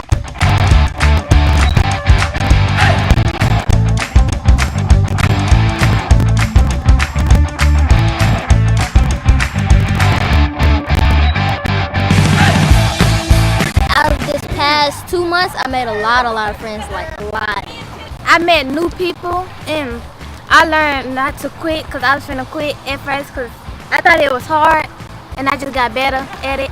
You get to know new people, meet new people, and everybody you meet, they helping you get better. They really believed in us, dedication, you know. They wanted us to do what we really wanted. They tried us to do the events we wanted.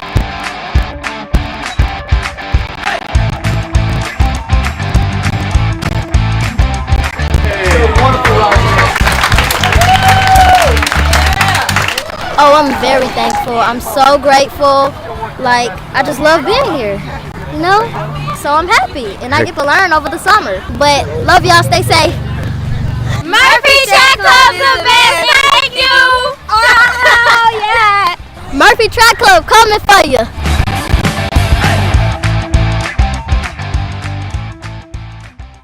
That's good stuff. That's why we're all here, because this event raises money to fund those youth programs for the Murphy Track Club. And so exciting to see all these great athletes come out and show these kids what a little bit of hard work, a little bit of talent, some great coaching can do. As we'll check back in here on the women's long jump. But before we discuss the long jump, got to talk about the men's discus, which just went final, Darrell. Reggie Jagers gets the victory, the U.S. Olympian, 212 feet 10 inches ahead of the reigning Olympic champion, Roy Stona, who threw 210 feet even. Mitch Weber rounds out the top three and third. But that's a big win for Jagers ahead of the reigning Olympic champion, Roy Stona. A lot of people are going to look at their result and say, what? But there's a common theme that's been going on today on the track and in the jumps, and we haven't talked about it as much as the throws because it doesn't affect the shot put. It's the wind. And people talk a lot about the wind and the discus and how beneficial it can be, but the most important part is which direction is the wind coming from. There's one thing that's special about Reggie Jagers. There's a lot of things special about him, but what's relevant to this conversation is he's left-handed. And the wind is coming across very strongly across the left sector line for the discus throw, and that is a very beneficial thing for a left-handed thrower. And as you see, the rest of the field struggling just a bit. So when you see Roger Stona with 64 meters in a very difficult right-handed wind, that's a strong performance for him. But obviously, the wind favored the lefty today, and Reggie was able to capitalize. It's been an interesting year for Stona as well, as he's decided to change his nationality to Turkey, which means he'll be ineligible to compete at the big world events until the Olympic Games in 2028. So at this point, you kind of can look at it as a 3-year training block. Sure. Of course, wants to win as many events as he can, but his next major international event will be those 2028 Olympic Games in Los Angeles. He's one of a couple of Jamaican athletes who, in the field, made the move to Turkey last month. Yeah, Roger is coached and training partners alongside with Ryan Krauser, the world record holder in the shot put, greatest of all time. So he's had some really positive direction. Obviously, he was able to capitalize on, the Olympics and winning the Olympic gold medal last year. But as you said, they do have a long-term view, and I think he's going to be building towards a Diamond League championship this season, obviously, because he will be sitting out, and preparing for 2028. But, that's business. Women's long jump is through 3 rounds. They're rearranging the order now, but the leader after round 3 is Jasmine Aiken, 6 meters 71 or 22 feet and a quarter of an inch. Sydney Willits and Kayla Woods round out the top 3. Tyra Gittens currently in 4th, Chantel Malone in 5th, and it's Aislinn McElhaney, Ruth Usoro, and Tiana Tobias. Meanwhile, back on the track, it is the men's 800 meters coming up next. We have 11 athletes plus a pacer in this field as well, after we just saw Shafiqua Maloney win that women's 800 meters ahead of Ajay Wilson, who took 2nd. Men's 800 is next. Then we'll have the women's 400 hurdles. Men's 400's coming up in about a half hour. That's going to be a great one with Stephen Gardner leading the way in. One of the stories of last year's Olympic Games, the teenager Quincy Wilson, now just 17 years old, also runs in that men's 400 meters. Got the women's 15 and the Murphy men's 1500, and then the men's 100 and women's 400 round out the field. Sydney McLaughlin-Lavroni, unfortunately, under the weather today, so she will not run in that women's 400, but it's still a fantastic field, including Britton Wilson, who dealt with injury issues last year, that's on her way back and trying to get to that form where in 2023 she was one of the best quarter milers and 400 hurdlers in the world during that year. So we'll get a look at Wilson and a couple other of the top women's 400 meter runners like Lena Irby Jackson, Leah Butler out there. Going to be exciting to see that women's 400 coming up in a bit. But here's the field now for the men's 800 meters. Highlight a couple and then we'll walk you through the lane by lane once they get lined up. We'll get a look at Isaiah Jewett, who was a breakout star in 2021 at the Olympic trials. You see him there wearing hip number 11. Jewett was a Tokyo Olympian who fell in the semifinals in Tokyo, but he won the trials that year. Sometimes you hit a mark like that. You have a season like that. It's hard to find it again. And for Jewett, he's been really trying to get back to that form. He hasn't dropped under 144 since that season. Last year was the first year he dropped under 145 since that season. So trying to work his way back to his best form. But the thing that's great about being an athlete like him is it's there. You just got to find it again. Track is such an emotional sport. We talk about what these athletes put in on a day-in, day-out basis to try to prepare themselves to compete at the highest level. And you talk about how great he was, and obviously he's still the same athlete, but things change and situations change, whether it be coaching or sponsorships and business and family. So trying to streamline that and just find your ground again can be a little bit challenging, but I'm glad to see him back out here on the track, and I think he's going to put together a good race today. All right, let's run you through the whole field. Hip number 1 belongs to Sean Dolan, 24 years old, out of Ewing, New Jersey, NCAA indoor runner-up at Villanova last year, a 9-time Big East champion. Hip number 2, South Africa's Reinhard Swanepoel, who ran at Wake Forest, was 4th at ACC Outdoors this year, was the ACC runner-up last season. He's got some great range. He also has been an NCAA cross-country runner at cross-country finals. Hip number 3, Abduali Hassan, 22 years old, running at Mississippi State this year, the SEC runner-up in the 800, also NCAA indoor runner-up. Next to Hassan, it is Mehdi Yanuri, the 25-year-old who ran at Oklahoma State and was part of their distance medley relay championship team last year. Cass Elliott's next to him, another 25-year-old semifinalist at the Olympic trials, mainly a 400 hurdler when he ran at the University of Washington, Pac-12 champ back in 2023 in the 400 hurdles. Luciano Fiore wears hip number 6 out of Bayshore, New York, an alum of Siena and a member of the Atlanta Track Club. Camden Marshall wears hip number 7, still just 22 years old. Big Ten runner-up at Indiana, 9th at NCAA Outdoors last year. It's Camden Marshall. Tyrese Taylor wears hip number 8, 23-year-old out of Linstead, Jamaica. He is the reigning Jamaican champion and an Arkansas Razorback. Hassan Abidi, who won the America East Championship at Albany, Tunisia native, runs out of hip number 9. Hip 10, keep your eye on Christian Jackson, still just 21 years old, ACC champ, 7th at NCAAs. Running for Virginia Tech this year, and wearing hip number 11, we've already talked about him, Isaiah Jewett, the Tokyo Olympian. Best this year, 146. See how he can massage that time, maybe drop that time here, and where his form lies a few weeks out from the Olympic Games. I mean, again, 800-meter running, another one of those events globally where the times are falling, and that includes Josh Hoey, the American, who's run 142 this year. Only Emmanuel Wanyoni has been faster than him this season. So you're going to have to be fast to make that U.S. team. I cannot believe what the men's 800 meters has become. It is crazy. 141, we're seeing him multiple times. It's crazy. Clay Pender is the pacer out there, so he takes the lead around the corner. Abidi in a good spot on the outside. Jewett's kind of settled toward the back of the pack.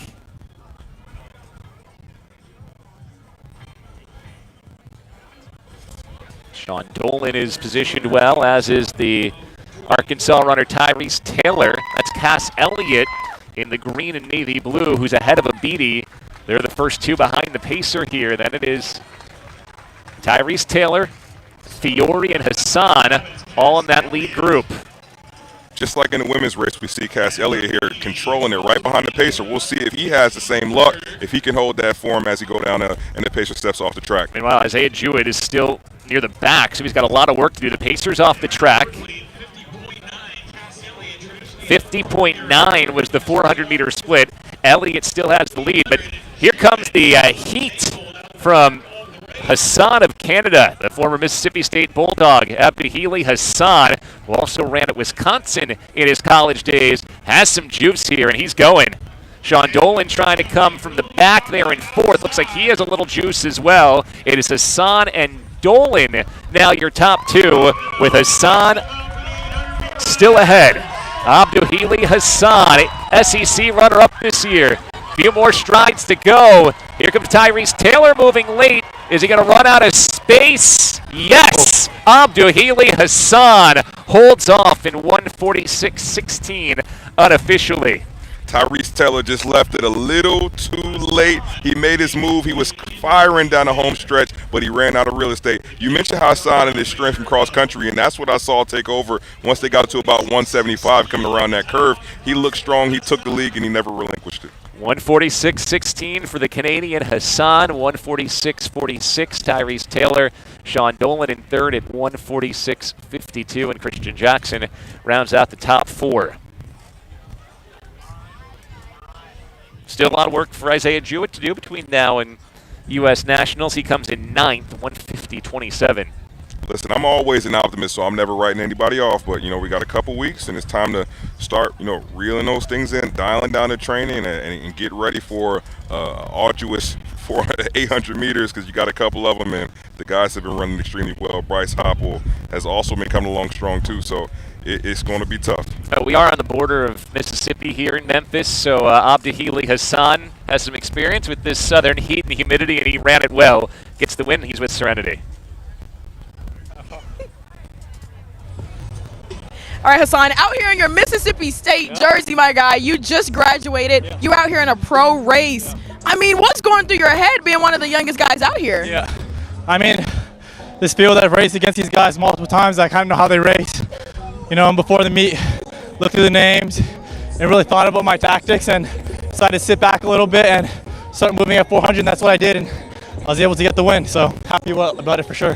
And then it was a huge hug from Isaiah Jewett at the end there. Talk about that relationship and just describe the camaraderie in the men's 800. I mean, for sure. He's actually my training partner. So we have a group out in Mississippi State. It's a professional group, Epic, Apex. If you guys ever want to see the best 800 meter group in the country, it's Apex. We got Marco Arob, world champion Budapest, silver medalist at the Olympics. So we have a really great group of guys out there. So yeah, Apex. All right, Apex, shout out to you. Congratulations on your win, Hassan. Go celebrate. Yeah. Bill? So Abdihili Hassan is the winner in the Mike Cody Men's 800 Invitational. See if he turns this speed here into some success at the Canadian Nationals this month in advance of the World Championships. Next on the track will be the women's 400-meter hurdles. That's coming up in about 10 minutes' time. Gives us ample time now to look back in on the women's long jump. They are in round 5. Jasmine Aiken still is the leader. See, Ruth Astora really struggling with her timing here. That's the third time we've seen her run through the pit today. Yeah, and those are the type of things that show up when you don't have as many competition reps. So, the first competition out, trying to find your way on the board. It's also windy, right? So now if the wind's at your back and your speed's a little off, so that's what she looks like, is she's trying to just see, where am I on the runway? She looks fit, but she can't find the board just quite. So Aikens is the leader, 6 meters 75, 22 feet 1 3/4 inches. Tyra Gittens has moved up into second with her 4th round jump of 22 feet 1/4 inch, 6 meters 71. Sydney Willett in 3rd place. She had a 4th round improvement up to 6 meters 59 or 21 feet 7.5 inches. Half the field improved in round number 4, so the women are starting to find their footing a little bit and get comfortable on the runway. So we'll see if we got some bigger jumps coming in rounds 5 and 6. Aislinn McElhaney, who's in 5th place with her 4th round jump of 20 feet 8.5 inches.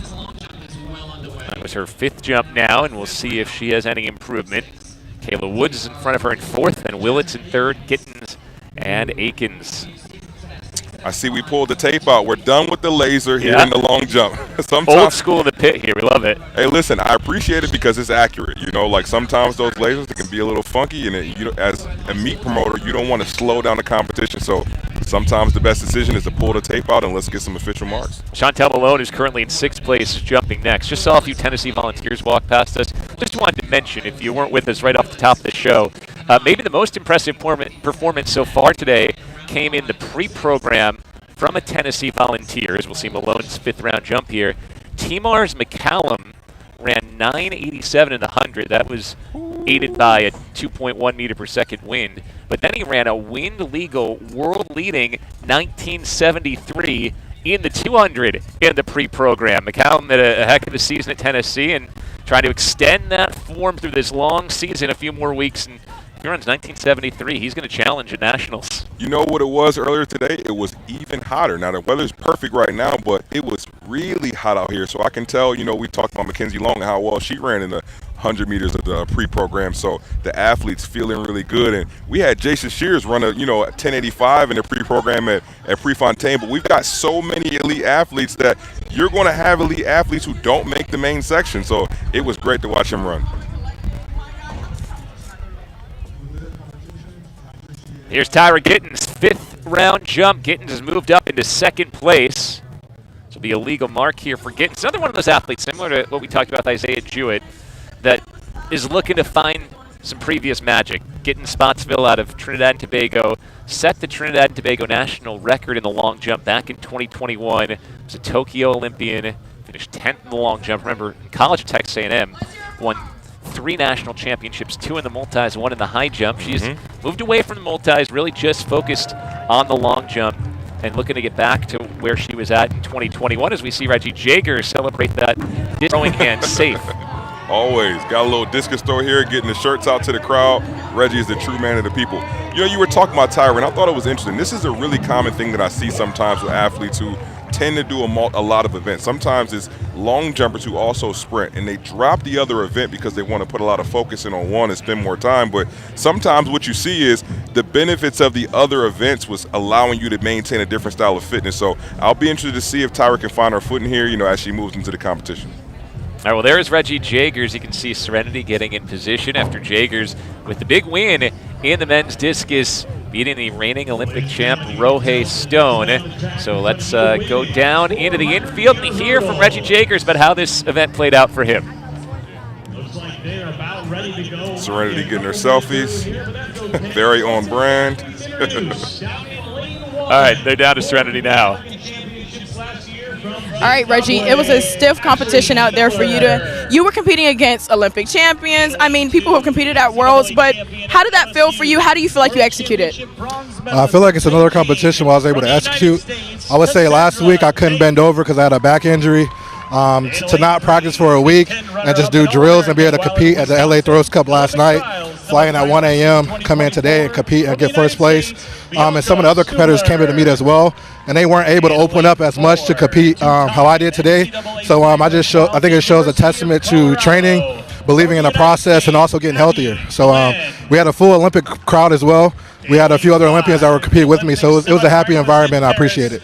Yeah, absolutely. I mean, it was tough out there for you, but how does this set you up really good for USA's? Yeah, I think I finally found my technique. My back hasn't been hurting as much in the past few days, and I can really execute my technique and get it done. So I think that's the hard part, being able to go full go without hurting yourself and being able to relax and just execute your technique. And that's been disappointing all year to deal with an injury, but I guess it's perfect timing right now. Well, congratulations. Rest up. Thank you. Appreciate it. All right, Bill. All right, great stuff from Reggie Jagers down there with Serenity. And now we're set for the women's 400-meter hurdles. Here is the full field. Ashley Miller, the 27-year-old from Zimbabwe, is in lane number 1. Lane 2 belongs to 34-year-old Cassandra Tate, bronze medalist back in 2015 at the World Championships. Bianca Stubler, who ran collegiately at Wisconsin, runs out of lane number 3. Abby Glynn is in lane 4. Glynn, 24 years old, ran at Colorado, where she was a Pac-12 runner-up. Alana Jukic, an Olympian from Australia, is in lane 5. She made the semis in Paris last year. Tia Donabell in lane 6, a 2-time Olympian semifinalist in Tokyo. She represents Barbados. Sneak Walker of Jamaica, 25 years old, 4th at this year's Jamaican Championships, is in lane 7. It's Sanaya Hebron in lane number 8, still just 20 years old, 4th at NCAA Outdoors this year. And Robin Brown out of the Philippines, the Asian champ in 2023, runs in lane 9. All right, away they go in the women's 400-meter hurdles.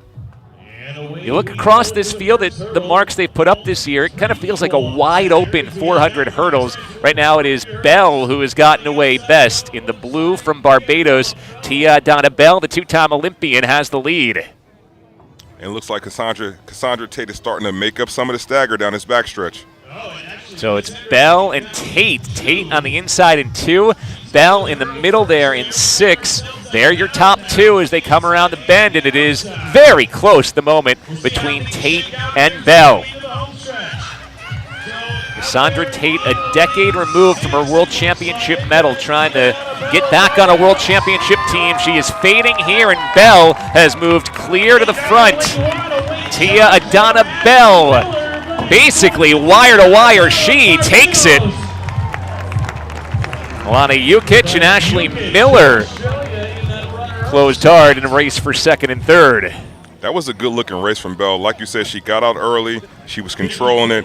Yes, Cassandra Tate was making her way down on the backstretch, but she was on the inside, so truthfully, Bell never felt her. To her, she was in control of the race the entire time, and as she got the hurdles 9 and 10, it was just a matter of if she was going to stay up and keep those hurdles on the ground, and she looked good. You see why she's happy. Season's best, not far off her personal best, 54.67 for Tia Adana Bell. Alana Jukic with a new personal best, 55.04, beats her personal best by 700ths. And Ashley Miller, 55.09. That's a new Zimbabwe record. She breaks her own national record by almost a full second.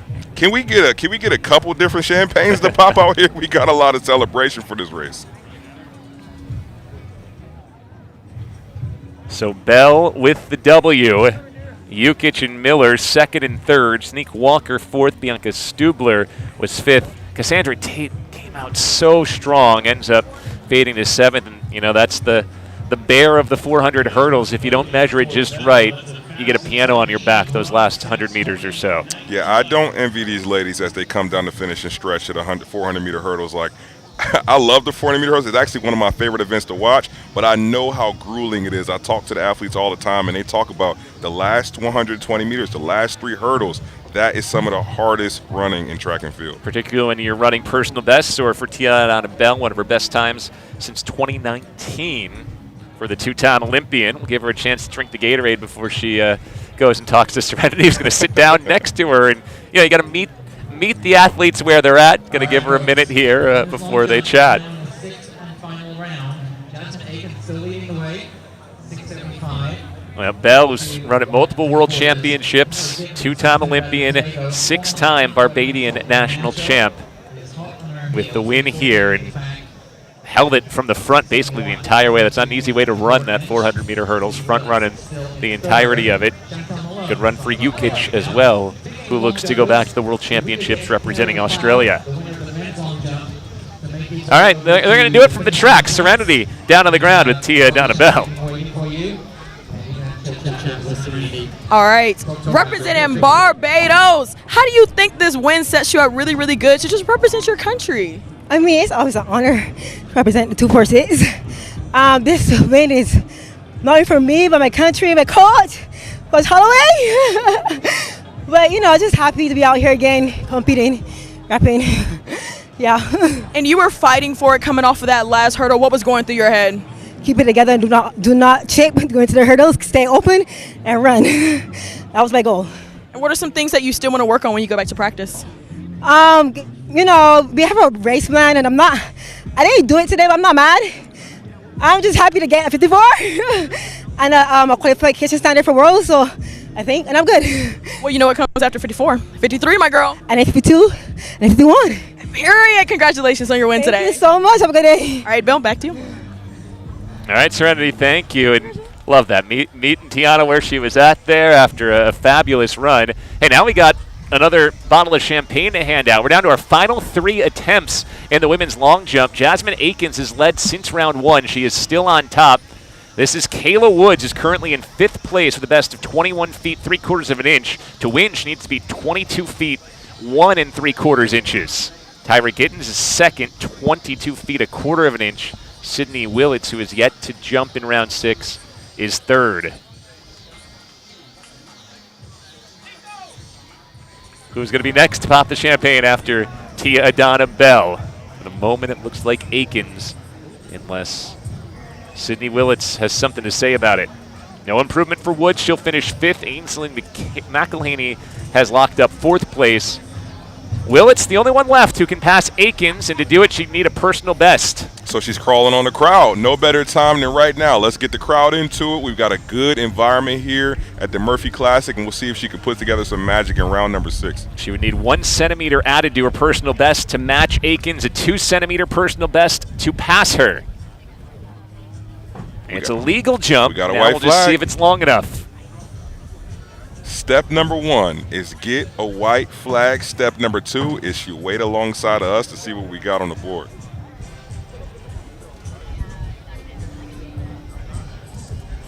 And it is not an improvement, so Willits finishes 3rd, Tyra Gittens 2nd, and it's a victory lap now for Jasmine Aikens, whose best today, 6'75", is a new personal best for the Oklahoma Sooner alum and SEC indoor champion this year.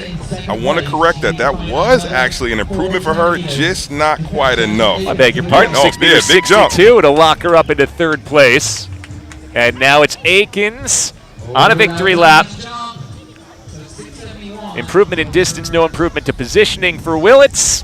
Gittins with 2 strong jumps in the final 3 rounds got second. And Akins on the back of her 4th round jump, 22 feet 1 3/4 inches, is the winner here at the Ed Murphey Classic. Again, for Oklahoma, they made the jump to the SEC this year. Obviously a step up in track and field competition. Akins was an SEC champion indoors this year in the long jump, and now winning here at the Murphy meet. When you talk about being a champion of a conference like that, that speaks to the quality of competitor that Jasmine Akins is. So congratulations to her. I can't wait to see her get down there with Serenity because she got to pop some champagne here soon. All right, here's what's left in the field right now. They just got women's discus off and running. It's another good field. We'll keep our eye on that throughout it. Yes, it is. With one of the best discus throwers in the world right now, Lagi Tusaga, the world champion a couple years ago, throwing in that field. So certainly we'll keep our eye on that. Men's shot put will start around 8:15, and we mentioned all the guys coming off personal best last week at Prefontaine Classic. I think we're going to see throws well out over 22 meters here to win it today. And men's triple jump will start in a bit after they go through their warm-up here on this pit. Will Clay was a late add to this field, so it'll be interesting to see where his form is at right now, joining U.S. Olympians Russell Robinson, Salif Mane, and Donald Scott in this men's triple jump field, which will be next on this runway. Again, remember, with the wind, decided to run everything on this runway here today, and that's why we've staggered the horizontal jumps. I actually took an Uber to the track here with Will Clay, so I got a chance to talk to him a little bit about how he's feeling. He was supposed to head to the Diamond League in Monaco, but his plane got canceled. His flight got canceled, so he was a late addition to this competition, but he says it feels like a divine intervention and that this is exactly where he feels like he needs to be. So you see him on the screen right now with that big old customary smile, and I'm excited to see what he puts together on the runway. All right, let's check back in with Serenity. She's on the infield with a special guest.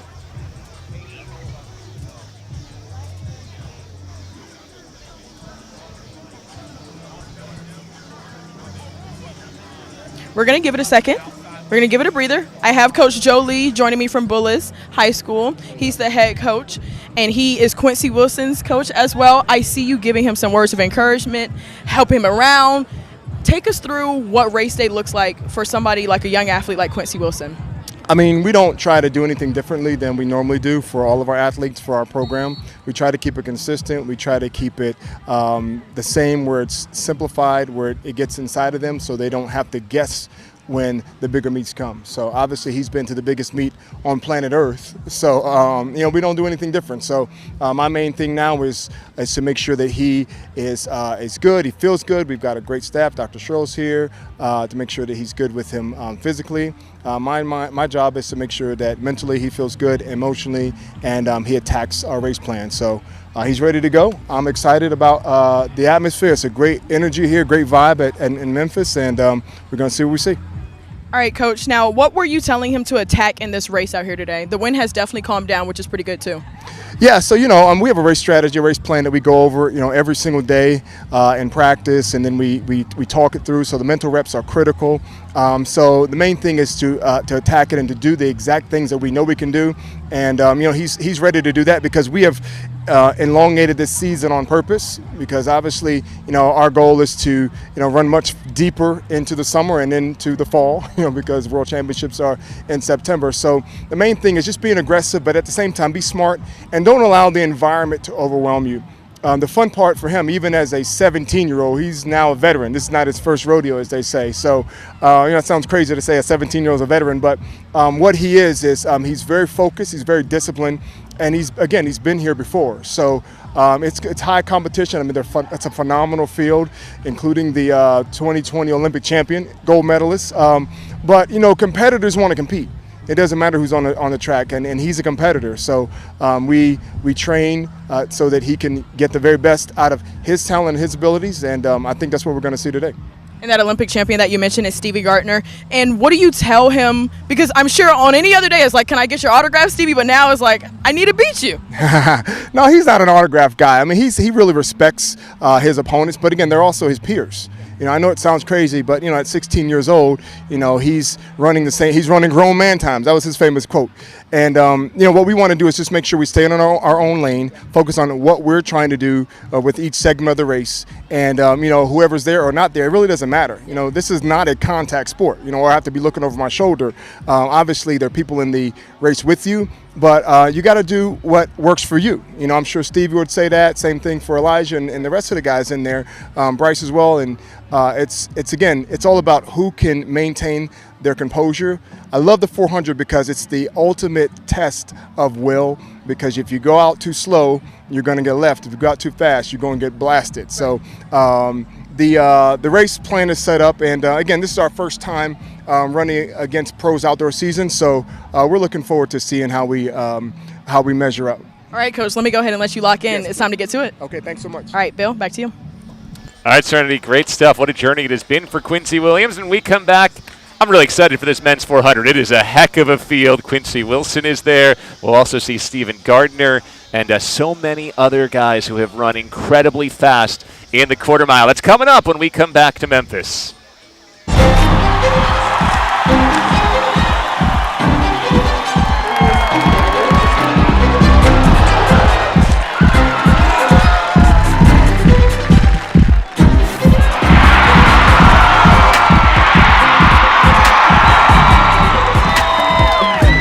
Let me kiss this track right now.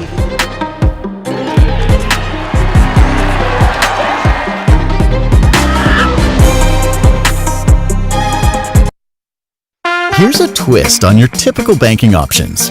What if instead of choosing between a big bank or a small bank, you had one bank that's the best of both? That's First Horizon. Big bank muscle with small bank hustle. Big bank convenience and small bank connection. When the best of big meets the best of small, you get it all. To help you on the road to your horizon. First Horizon Bank. All right, this should be fun. It's the Jim Mathis Invitational Men's 400 meters, and we've got some studs on the track right now. Let's start in the inside in lane number 1. He was the NCAA champion in the 800, running for Georgia back in 2023. Turned pro after his freshman season. It is Will Sumner. Lane number 2, Judson Lincoln, the 4th out of Columbia, Maryland. In his first race since April at Virginia Tech, he was the ACC indoor champion in the 200 and 400 this year. Last year, he was the ACC outdoor champ in the 200 and 400s. Great high schooler, a USU 20 champ, a New Balance national champ as well. And again, he runs in lane number 2. Lane 3 belongs to Bryce Dedman, who has a personal best of 44.22. He was nearly there this year. He's already run 44.30. Tokyo and Paris gold medalist, running in the heats of the 4x4. Also a silver in the mixed 4x4 in Paris. Was 5th at Olympic trials last year and trying to get on a world's team individually for the second straight world championship, made worlds in 2023. Elijah Godwin's next to him, the 25-year-old, built like a linebacker, has been a key part of U.S. 4x4 teams at both World Championships and Olympic Games, where he was bronze medalist in the mixed 4x4 in Tokyo in 2021. Next to him is the 17-year-old Quincy Wilson. Last year set the world U18 record and the U.S. high school record, running 44.20 to finish 6th at the Olympic trials. Got an Olympic gold medal for running in the heats of the men's 4x400. This year, running a ton still. Had a bit of a slow start to the season, but finished very strong. He's run 45.27 this year. He won the New Balance Outdoor National Championship. And again, set up his season to try to keep getting stronger through the summer here and see what he can do at the U.S. Championships coming up. Unfortunately, no, beg your pardon, there he is. For a second, didn't see Steve Gardner in lane number 6. He was just trying to give me a quick scare here. Here is the 29-year-old Stephen Gardner out of the Bahamas. Only thing that has slowed him down the last couple of years is injuries, because when he has been healthy, he's been nearly unbeatable. He was the Tokyo Olympic champion, 2019 world champion. 2023, he was injured at the World Championships in Budapest. 2024, injured before the Olympics, could not run at the Olympic Games. He had not lost a race all year last year before the Olympics. Healthy again. He's run 45 seconds this season. We'll see what he has in store for us here, running out of lane number 6.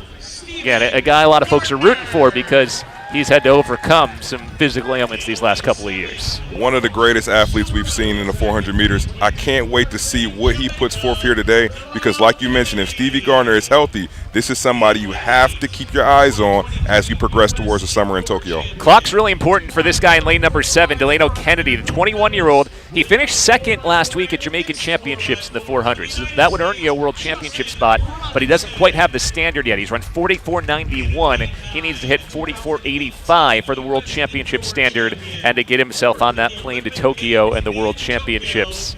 Lane number 8 belongs to Justin Robinson, the 23-year-old out of St. Louis, an Olympic trials finalist last year and U.S. indoor champion in 2023.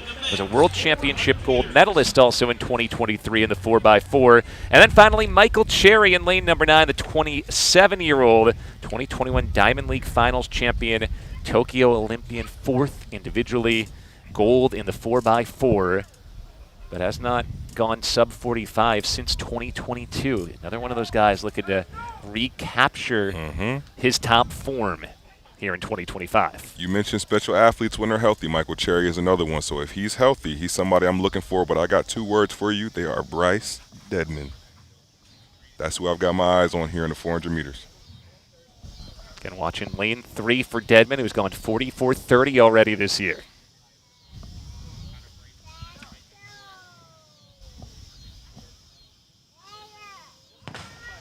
Should be an excellent race. Jim Mathis Men's 400-meter Invitational is underway, and it's a good start in lane number 5 for Quincy Wilson. The 17-year-old's already gone past Stephen Gardner on the stagger.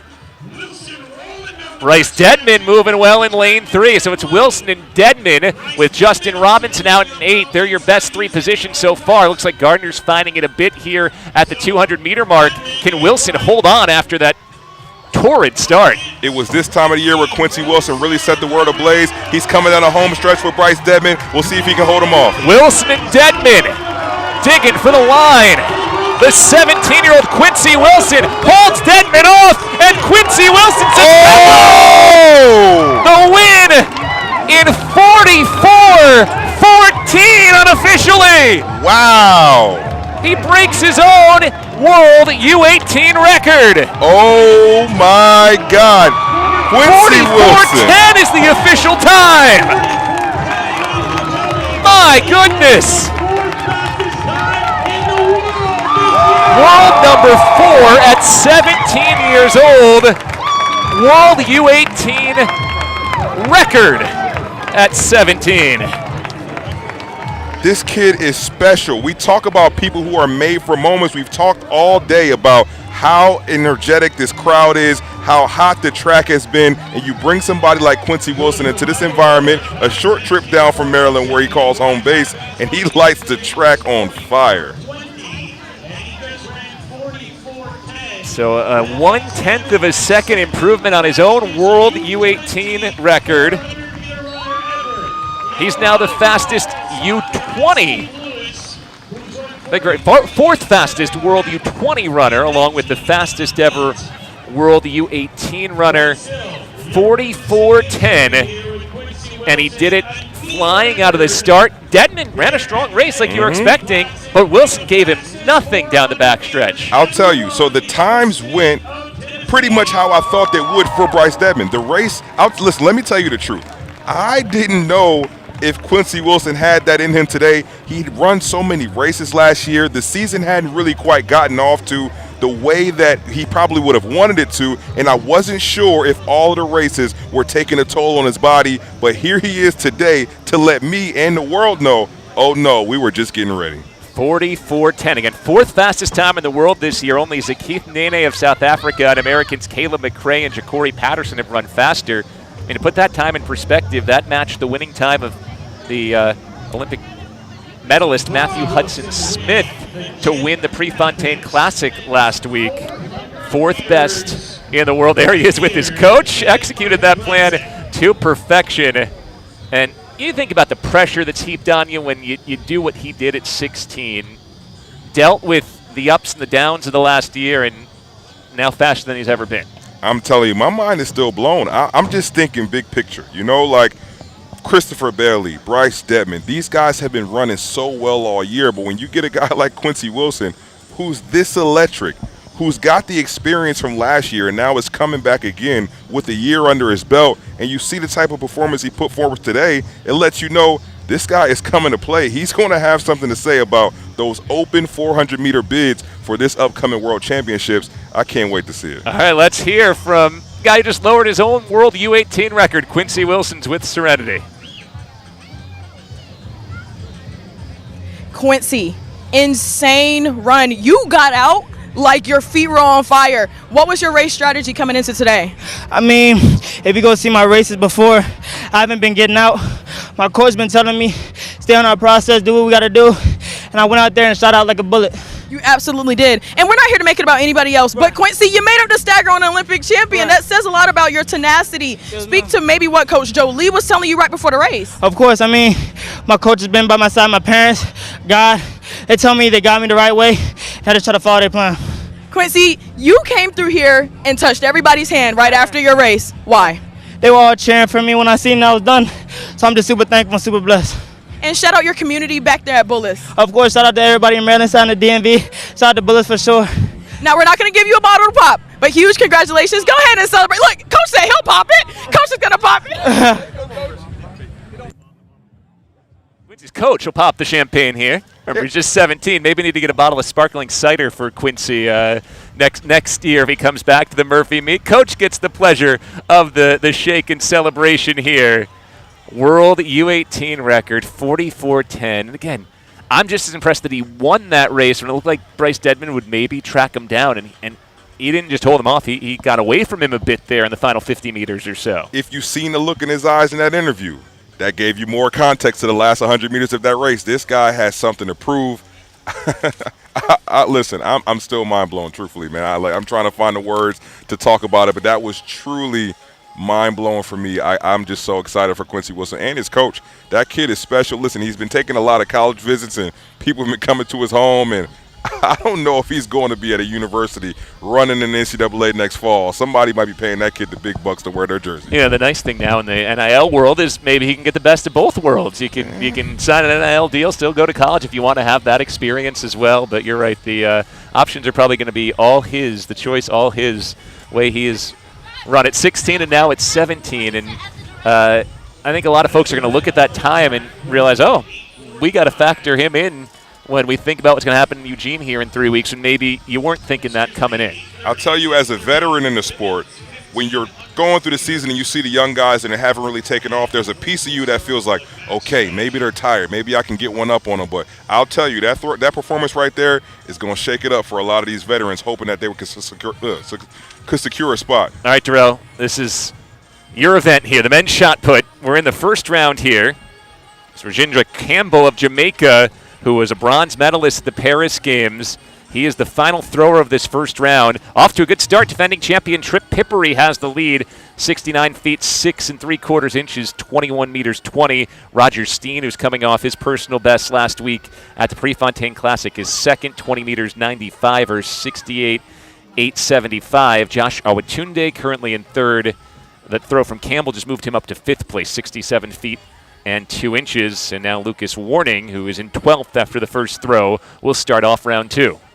Trip Pippery and Roger Steen are staring each other in the eyes. We've got 3 additional spots for this upcoming team for U.S. Championships. Obviously, with Ryan Krauser having a bid, and we've got a lot of guys. Peyton Otterdahl, Joe Kovacs, Trip Pippery, Roger Steen. I can continue to go down the list. So when you got these, this is their last competition before that championship. I know both of them are looking to get the edge over one another. Joe Kovacs having a heck of a year once again. World lead, 22 meters, 48. This is the British Virgin Islands, Jaimin Gooms. Said we can't quite judge by the lines here, right? Wait for the mark to come in. We saw that during the women's shot put as well, but the laser is accurate and on, and we'll wait to see where Gum's throw comes in. He was an 8th after the first round.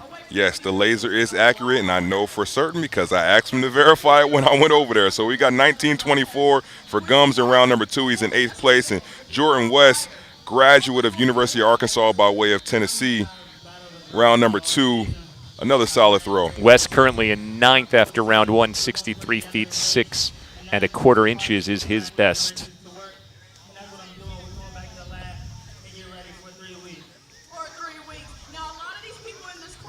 No improvement for West. He'll keep his first round mark and remain in 9th for now. This is Chris Van Niekerk out of South Africa. Through at the University of Virginia. Van Niekerk in 11th place before that throw, 18 meters 70, 61 feet 4 1/4 inches. I want to just talk about the overview of this competition because we've got a lot of names in here, like Chuck Inequity. He just got over 22 meters for the first time at the Prefontaine Classic. A lot of guys here competing, a really nice ring, good weather, good circumstances. We know there's a bottle of champagne to be popped at the end. I can't wait to see how these guys find their footings. I think it might be a little late here, right? You got a big emotional competition about a week ago at Prefontaine, and now you're back out here. So I think rounds 4, 5, and 6 in this competition are going to be where it really is. That was a throw for Tamon Johnson in 10th place after the first round. He threw 63 feet 4 1/4 inches. Fouls in round number 2. Nick Curtis in 7th place after round 1, just a shade under 20 meters on his opening throw. 19 meters 98, or 65 feet 6 3/4 inches. Another Big Ten alumni, always rooting for my Big Teners. You know, even though he's, from the University of Iowa, when you're in the Big Ten, I always got to show you a little bit of love. Uziel Munoz out of Mexico is next. So 66 feet 3 inches today. He's in 6th place heading into this second round, and deepest one we've seen on camera so far. And again, getting to the guys you expect to be out there over 20 meters, over 21, maybe over 22 if they throw like they have been the last couple of weeks. Uziel's been a really dominant thrower in his own right for a long time. I remember competing with him back at the Tucson Elite Classic for the first time back in 2019 when he was a young thrower coming up from Mexico, and he's been developing and rising up the ranks and competing at a high level, and I think he's going to have a really powerful throw here in the competition as well. Here's the defending Murphy Classic champion, Trip Pippery, the leader after the first throw, and that one's out deep as well. There was personal best last week, was the world indoor bronze medalist this year as well. And a guy just getting to that age where you start to hit your prime at 26 years old. My advice to Trip Pippery was keep going. Keep going. He's been training really well. He's got a new coach, Dave Dumble, training up at Oregon State, and he's finally starting to find his footing as a professional. We got 70 foot on the nose, 21.34 for Trip in round number 2, but he is now starting to find that success as a professional like he did in the NCAA ranks, and he's really somebody to watch. He's a dynamic, elite performer. Slight improvement for him to keep the lead. And now Roger Steen in 2nd place. Steen went up over 22 meters last week, 22.11, a new personal best. World indoor silver medalist this year at 33 years old. He just keeps on plugging. When you want to talk about horsepower, that's Roger Steen. His technique, for anybody who might look at it, you watch somebody like a Ryan Krauser when it looks really pretty, Roger Steen, that's not really his style. This guy is all horsepower. He rotates really well in the middle when he's aggressive through the ball, squatting over 800 pounds, benching over 550 pounds. This guy is extremely strong. Chuck Anakweche is next after Steen fouls in the second round. Anakweche in 4th after his first throw. That one sailing down the middle of the sector. Mentioned that he went over 22 meters last week at the Prefontaine Classic as well. Yeah, I'm interested to see what Chuck looks like today. I know 22 meters, that's been the bar. It used to be 70 feet for us here in the country. Now, obviously, he throws for Nigeria, but Chuck is American-born. He's, Nigeria by his family, and he's lived there for a long time. But he understands the American standard has been 70 feet. It's now been moved to 22. So a big emotional performance at Prefontaine. I'm looking to see how he responds here at the Murphy Classic. And we'll check back in on the men's shot put in just a bit. But first, it's the women's 1,500, and we'll run you through the field of 14. Annie Rodenfels wears hip number 1, 28-year-old. Mainly runs the steeple, but this is some good speed work for her, reigning U.S. 5K road champion as well. Yolanda Negrambe, the 33-year-old from Sweden, 4:03.43 is the best personal best in this field, 6-time Swedish champion.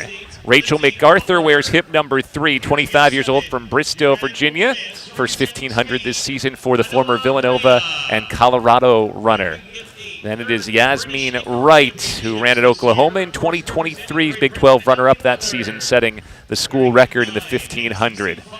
Grace Boone is next, wearing hip number 5, 24 years old from Pulaski, Virginia. Ran at Oklahoma State and Virginia Tech in her college career. Lindsey Butler next to her out of Corning, New York, wears hip number 6. Wrapped up her career at Virginia Tech this year with a 7th place finish at NCAA Outdoors. Made the Olympic trial semis last year.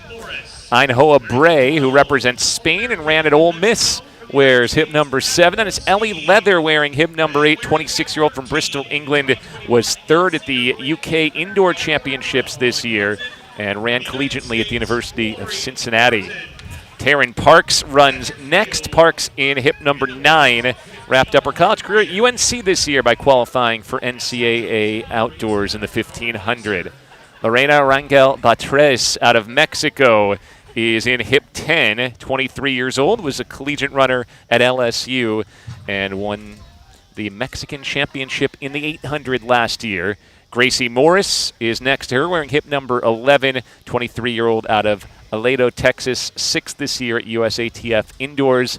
Abby Goldstein, Harvard and New Mexico college runner, wears hip number 12.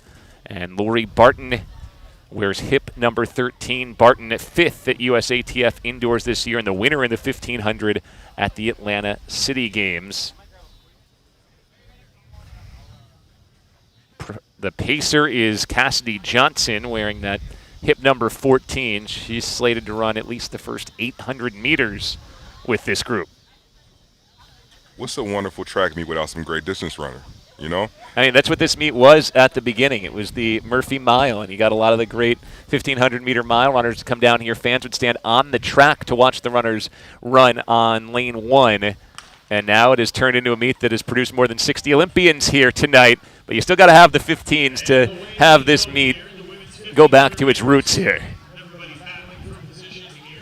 Temperature, it's still hot. It's easy for me to say sitting here, but it has gotten much more comfortable as the sun has gone down. It is not unbearable for these women here in this 1,500. I would say when I was out here at about 1 o'clock, the distance runners were probably saying, oh no, this humidity, this temperature, this heat. But now as it starts to cool off just a little bit, this feels like the type of temperature that distance runners love. Annie Rodenfels has tucked herself into first behind the pacer. Lori Barton's right there as well. And Barton, a Clemson alum, where she was an NCAA runner-up in the 1,500. Barton tucked in now in that first spot behind the pacer. Mentioned the best PR in this group belongs to Yolanda Ngrambe, the 33-year-old from Sweden. She got a lot of support behind her last year when the Swedish Federation elected to leave her off the Olympic team, even though she was qualified, had the standard, and had run her 6th consecutive Swedish national championship. So did not end up making the team there, but hoping to make the world team here. And I know a lot of folks in the running world behind her there. Yeah, I saw her coming up around that curve, just trying to find her spot coming down here about 500, 600 meters, just tucking in here, looking to make a move later in the race, letting them do the work and setting up her pace off of the rest of the field.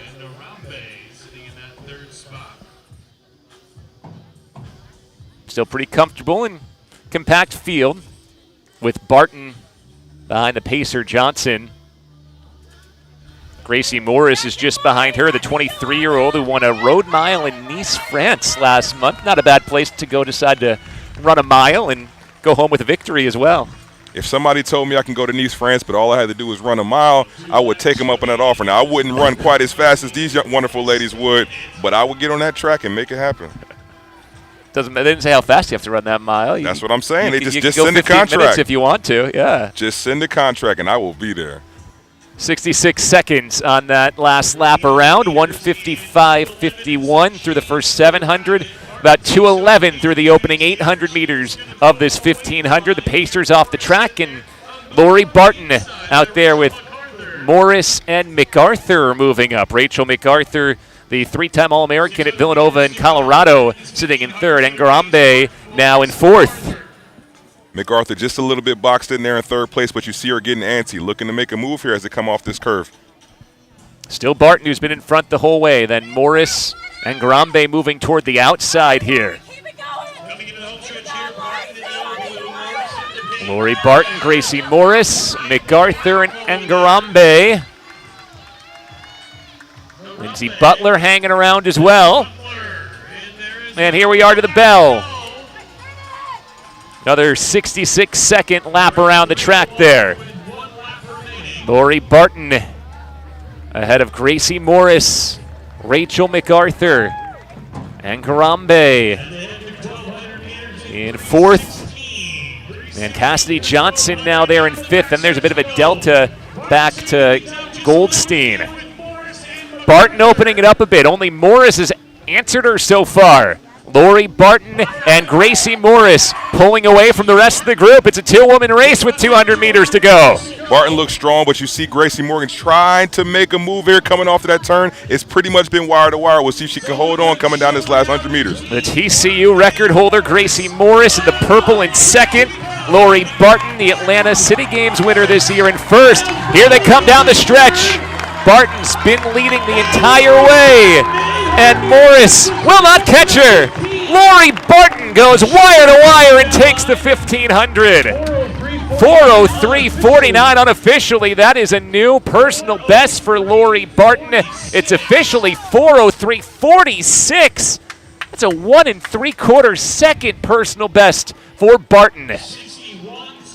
Gracie Morris sets her own personal best in 4:04.05. Barton went 61.78 on the final lap. She was pushing the pacer the entire time. She knew she wanted to run fast, and as soon as the pacer stepped off the track, Lori Barton was in control of that race. And sometimes in distance races, you look and say, oh, well, maybe she's setting up the rest of the field and they'll be able to run off of her, but she was having none of that today. She looked great. She looked strong the entire time.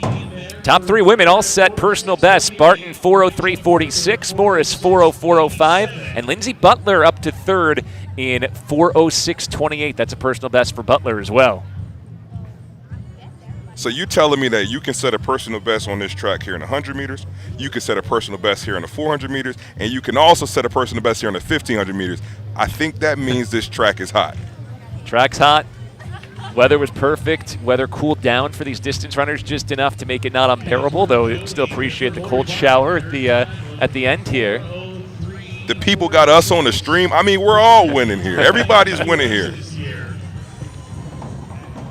So 4:03.46 for Barton, 4:04.05 for Morris. Butler in third. Rachel MacArthur, Grace Boone, Ellie Leather, and Yolanda Ngarambe, your top seven here.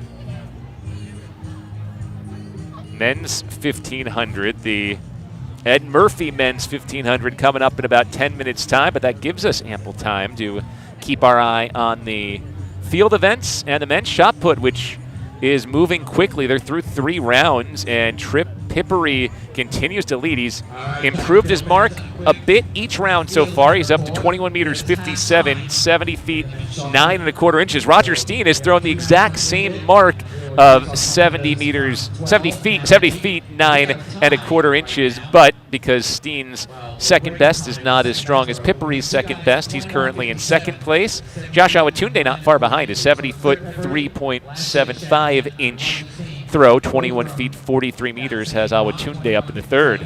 You see round number 3, the guys are starting to feel a little bit more comfortable with the ring and the environment, and now getting back to competition. We got two guys with the exact same distance, and those were the exact 2 guys that I mentioned coming into the competition, Trip Pippery and Roger Steen. I can't wait to see what rounds 4, 5, and 6 look like because they're off to a great start. It was a great run in the women's 1500. Lori Barton led it the entire way. She got the win, and now she's with Serenity.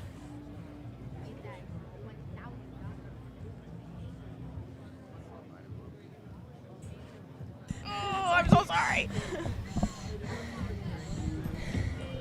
All right, Lori, top 10 time for you, but you were feeling all that pressure from Gracie pretty much the entire race. So what was going through your head, and how were you just trying to stay relaxed? Yeah, no, the game is being relaxed, especially when you have a whole 4 laps opposed to just 2. And actually, when I heard that Gracie was on my shoulder, I was like, yes, let's go. Because we've been racing this season. It's been a lot of fun to have that competition and camaraderie to make each other go faster. And I mean, just all of the girls did great, and it was a really fun time. Now, from an athlete who moved up from the 800 up to the 15, what are some things that changed for you in practice and maybe your mindset? Right, yeah. I mean, I had to slow down, which I really needed. Mentally, of just like, hey, like trusting my coach, trusting the process. I wasn't doing anything special. I was just surrendering the process and having fun, and just being a little less emotionally attached to the event has made me bolder and just be able to have fun with it. So, well, we like bold, we like fun. Congratulations. This should be a big confidence booster going into trials. Now go celebrate. Yeah, thank you.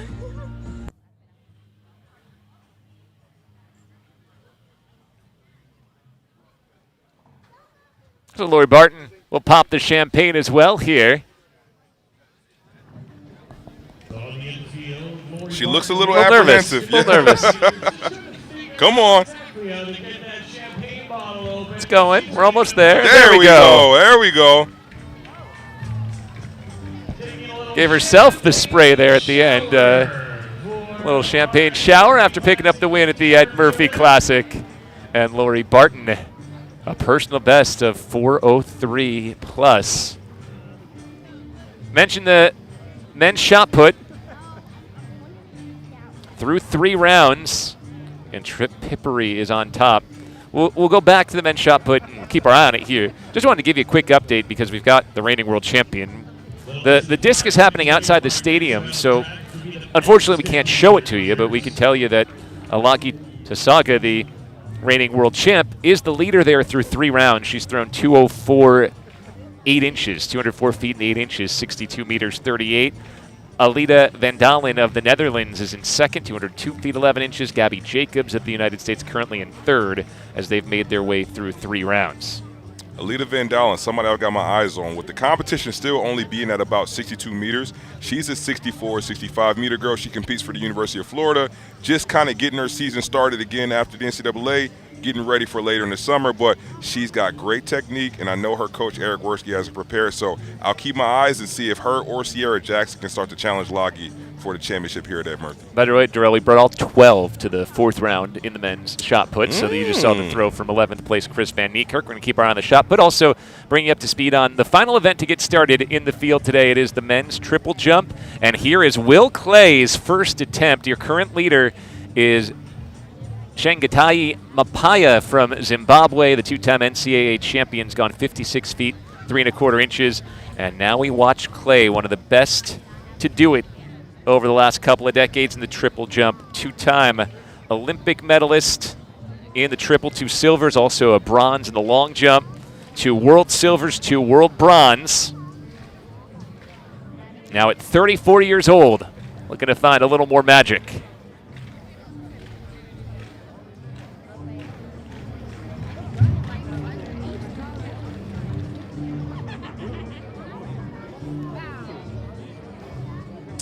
Just over the board. He looked good through his phases. I was interested to see what that came up, but just over the board, Will looks good. It's so funny. I'm talking to Will, and he has a sense of calm about him. He's at a different point of his career now. He's accomplished so much as a young athlete. He's now a father. He's married, right? But now he's trying to find that second act. He's trying to continue to push himself alongside of these young guys and find that success that he already knows he had once again. I mean, at this point, he's been on the international scene for almost a decade and a half, nearly half his life. I mean, he was 21 in his first Olympic Games when he won silver in the triple jump and bronze in the long jump back in London. Followed that up with the silver in Rio before advancing to Tokyo, where he finished 4th. Did not make the Olympic Games last year. All right, we flip it over. Second jump for Shamaya James of Australia in 8th place, 50 feet, 2 1/2 inches.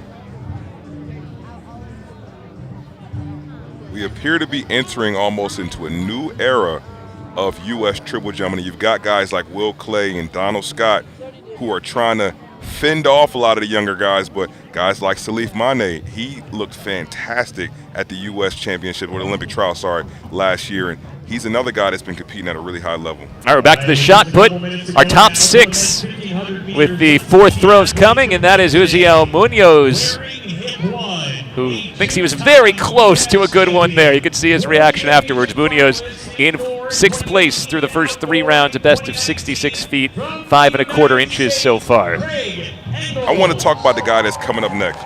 Rajendra Campbell in 5th place currently at 20.92. But he's another guy who is extremely dynamic, and in a competition like this where you're not really paying much attention to him and the competition's still sitting around 21.50, that's a guy you keep your eye on for a round 6 magic because he always seems to find it late in the competition. Yeah, he was the bronze medalist in Paris, and we'll check in on him again in a bit. But now we go to the race that this meet was founded on, and this race is still named for. It's the Ed Murphey Men's 1500 meters.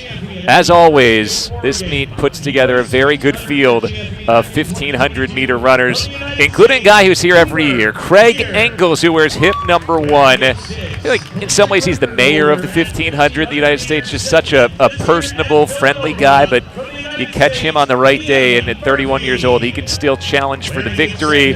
He's run a best of 3:40.13 this year, was the road mile winner at the Murphy Classic last year.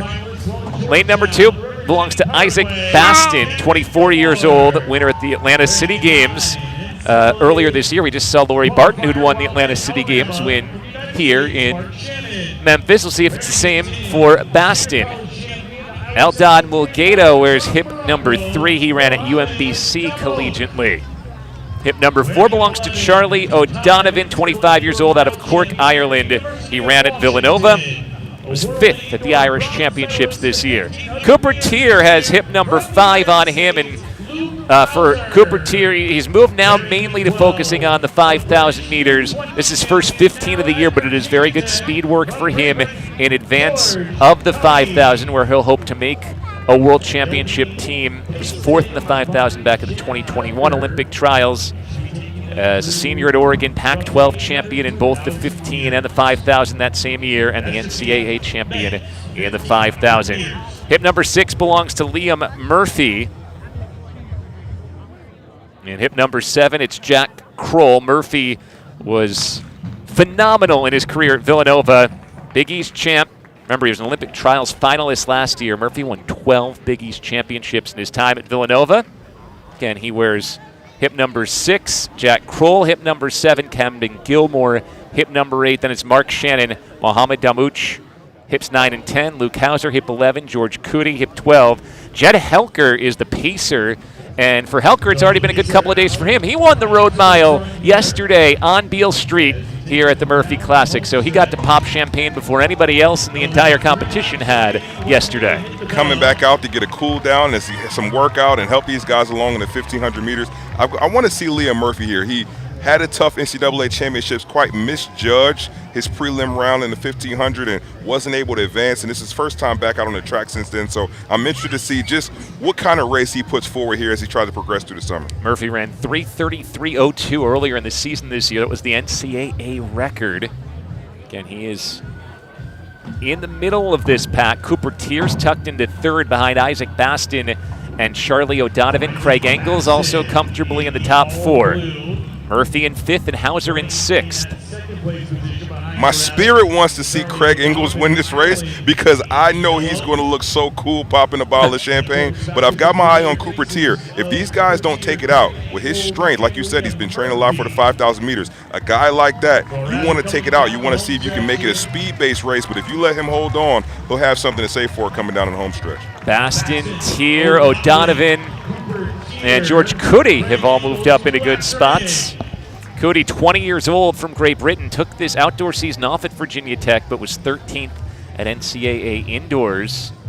It is Bastin still leading, went 59.23 on that last lap. They're going to come through 800 here in about 156 and some change, 157. And that's right when Cooper Tiers decided it's time for him to move to the front. The pacer Helker hanging on is about to step off to the side, and Cooper Tier moves into the lead. And here comes my guy Liam Murphy also trying to move up. But who we got here coming up on the outside in the all black? Tier still in front. Craig Engels is hanging around. He's in 3rd. Cootie in 2nd. And it's Hauser in the all black who's moved up. Luke Hauser into 4th. Cooper Tier still out in front. You know he's not going to fade late because he has that super strength in the 5,000. Can he run this at the pace he needs to take the kick out of some of these 1,500-meter specialists? He's trying to make this a hard, fair, and honest race. And it's Engels still in third behind Cowdy and Tier. 57.30 on the last 400 for Cooper Tier. When you've seen him pressing up on the pacer, that lets you know that he wants this race to get out a little quicker. He doesn't want to leave it late for any of these guys. He wants to see if he can use his strength to help carry him through the championship. Here comes Luke Hauser, former NCAA mile champ in Washington in 23 and 24. World Indoor Bronze in the 1500 this year. And Hauser's putting a little bit of sting into Cooper Tier here. It's Tier and Hauser, your top two. Got about 140 meters to go. Cooper Tier trying to hold off Luke Hauser's finishing kick. Craig Engels really gritting his teeth as he looks in the battle for third with Kroll. Hauser goes to Tier's shoulder. Hauser goes by. Luke Hauser takes the win ahead of Cooper Tier. That was great running from Luke Hauser. If you remember, about 500 meters ago, I said, who is that in all black that's making that move once the paper step off the track? He looked good. He judged it just properly. He knew where he needed to be, and he came down a home stretch and got it done. That was great running from Luke. 3:34.57 for Hauser. He closes with a 54-second final 400. Cooper Tier goes 3:34.67, but I think what that tells you is his speed's in a good spot, heading toward what we expect to be a 5,000-meter performance for him in 3 weeks' time in Eugene. He looked very fit. I know he would have liked to win this race and pop some champagne, but what I know his hopes are as he progresses towards the U.S. Championships, I think he steps off the track feeling pretty good about what type of race he put forward. And Craig Engels did hold off Jack Kroll for third, 3:35.83. There's Hauser, waited for the final 20 meters or so to make the pass on Tier and wins by 12 hundredths.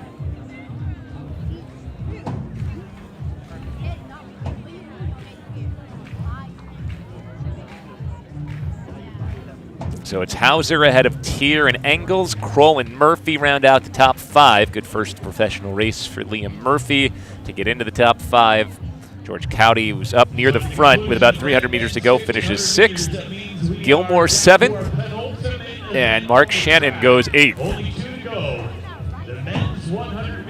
Atlanta Track Club having a good day. I'm so used to them sporting a bright red, right? When I saw it all black, it caught me off guard. I said, who is this black jersey? And now it makes a little bit more sense. That club is having a really solid performance out here in Tennessee. 2 races left on the track, men's 100 meters and women's 400 still to come. A couple events left in the field as well. Men's shot put, men's triple jump, women's discus, all still ongoing.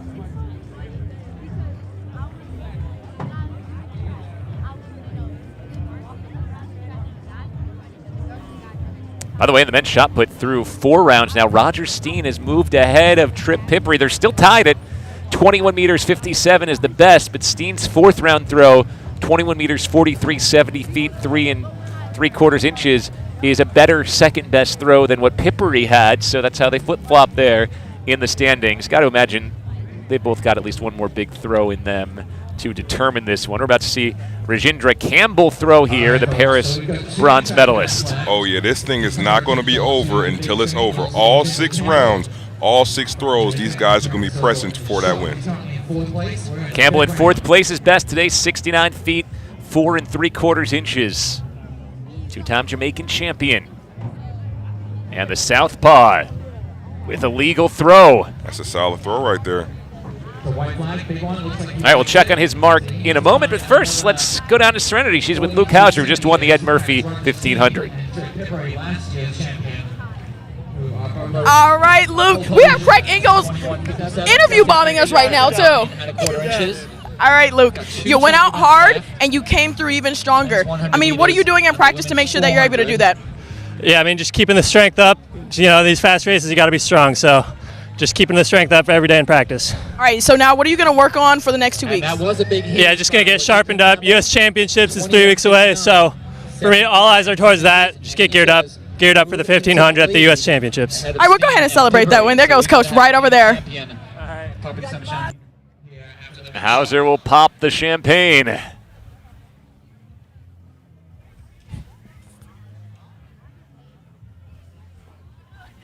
So he celebrates, and hey, we got a whole lot still to figure out in the men's shot put. Who's going to pop the champagne? Because we've had some real movement here. That throw we showed you from Campbell vaulted him into the lead at 70 feet 10 inches, but then Chuck Enikwetchi threw right after him, 71 feet 1 1/4 inches. Now it's Enikwetchi out on top as we see Josh Awatunde throw here.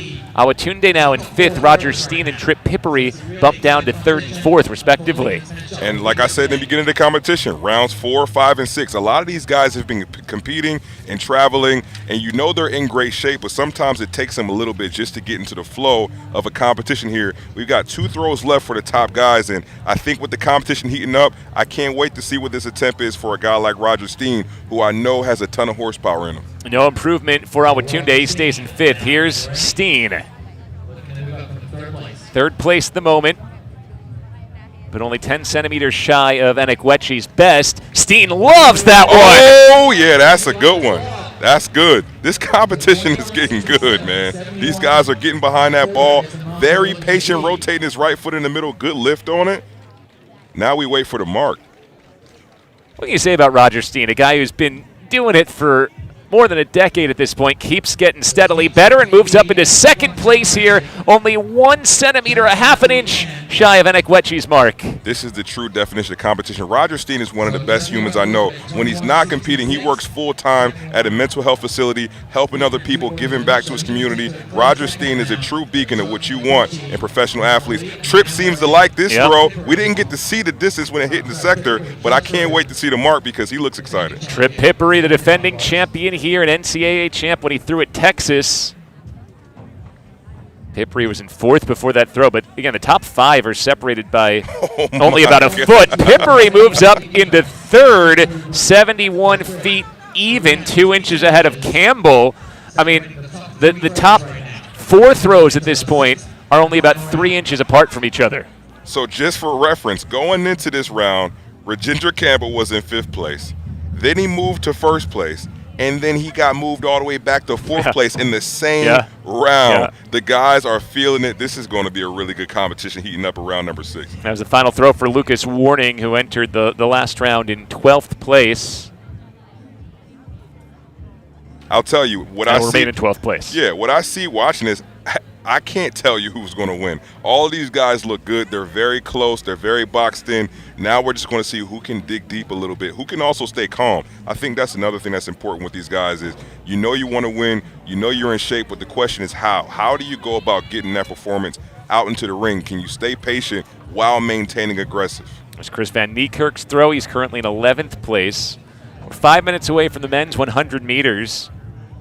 But in the prime time here of this men's shot put, 10 throws remaining in the competition. Taman Johnson currently in 10th place. He throws next. U.S. Olympic trials finalist, trains at Garage Strength up in Pennsylvania. Has been working really hard. Taman's thrown 21 meters before. He's got one more throw. Let's see if he can get better than 1931. It's a foul on his last throw.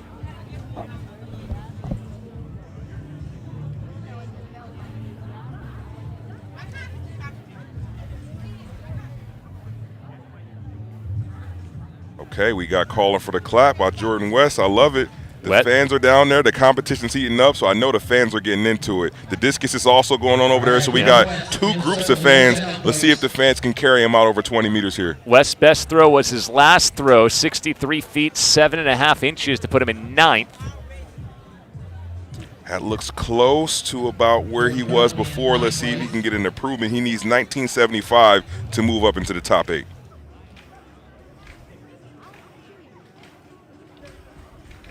Waiting for that laser mark to come in. We'll come back to the shot put in a bit, but for now it's time for the men's 100 meters. And Jordan West threw 1975 on the nose. Literally on the nose. You called it. All right, let's get you into the field for this men's 100. World lead is Kashane Thompson's 975 this year. And earlier today in the preliminary competition, Tamars McCollum ran wind-aided, but 989. He was looking pretty speedy. Lane 1 here belongs to Nigel Green, the 26-year-old who ran collegiately at the University of Tennessee. In lane number 2, it's Raheem Ford, the 24-year-old out of Jamaica. He was 4th this year at Jamaican Championships. Also won 3 hours to the east at the Music City Trek Festival just outside of Nashville a couple weeks back. In lane 3, it's the American Kendall Williams, 29 years old, from Jacksonville, Florida. Olympic trials finalist last year. Ran at World Relays for the United States this year, and been on the scene since a World U20 championship all the way back in 2014. So that's Williams in 3. You see him in the red and black there.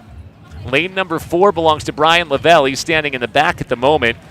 You know, Lavelle is a threat here to win this 100 meters. He's run 9:94. He is a threat to win a medal at the World Championship in the 200 meters. He was the world leader for most of this year in the 200. Just won his 2nd consecutive Jamaican 200-meter championship. So have our eye on him. And Nigel Green's feeling pretty good as he shows off to the camera here. He wants to be seen. Okay, we see you. We see you out here in lane number 1. Got the moves going, and now I got my eyes on you. I can't wait to see what he puts on the track because apparently he's feeling it. To mention Level in 4, the Jamaican champion. Next to him is Ronnie Baker, who has been on the scene for a very long time, running in lane number 5. Baker, 9:78 best back in 2018, but he's still got it. He was the USATF indoor champion this year in the 60. He's always been one of the best 60-meter runners in the world, has a fabulous start. Lane 6 will be empty. It was a late scratch for Cravant Charleston, the 2023 U.S. champion. Lane number 7 is occupied by Devontae Howell of the Cayman Islands. Devontae Howell out of the University of Tennessee this year, where he finished 5th at the NCAA Outdoors. Also won the Cayman Island Championship this year. J.C. Stevenson slated to run out of lane number 8, the NCAA long jump champion last year for USC. Looks like he may be a late scratch here as well. And then lane number 9, it's Rakoy Brathwaite, 26-year-old out of the British Virgin Islands, has run 10 flat, a BVI national record, and made the Olympic semifinals last year.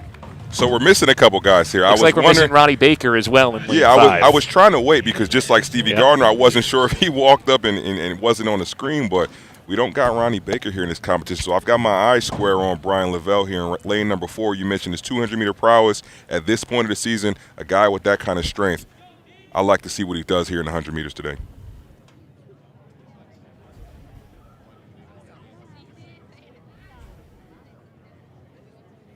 So keep your eye on Lavelle in 4. Kendall Williams in 3. Olympic trials finalist last year. Kendall Williams been running fast for a long time.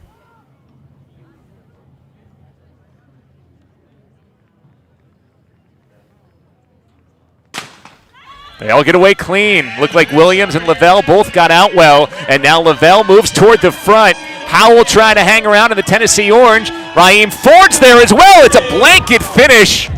Ford, Lavelle, and Howell were all in the area code there. Raheem Ford had a fantastic start. He jumped out on the field early. Lavelle tried to press late using that 200-meter speed. I need to see the clock. It's Devontae Howell though, on the outside in 6 from Tennessee, who wins the photo finish. 10:07, same time as Lavelle, who closed for 2nd in 10:07, and Raheem Ford takes 3rd in 10:09. The collegians still got it. We weren't even talking about him. That was how tight that race was, man. That's awesome. That was electric.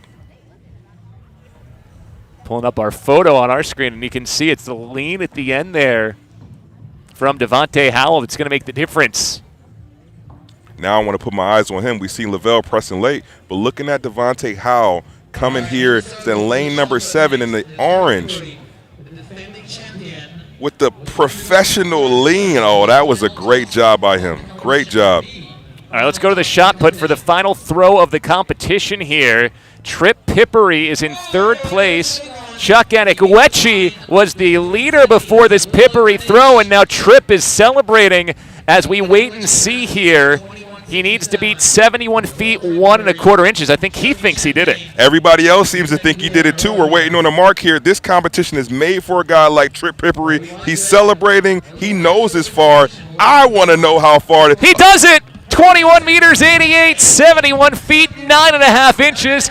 Pippery is the winner by 8 inches on his final throw, and he goes back-to-back at the Ed Murphey Classic. One of the best competitors in the world. He competed at a high level at the World U20 Championships, and that was when he jumped on the scene to me. I knew he threw really far when he was a high schooler in Texas, but when I saw him compete at the World U20 level, that let me know this is a true champion. We got the throw here. Let's see what it looks like.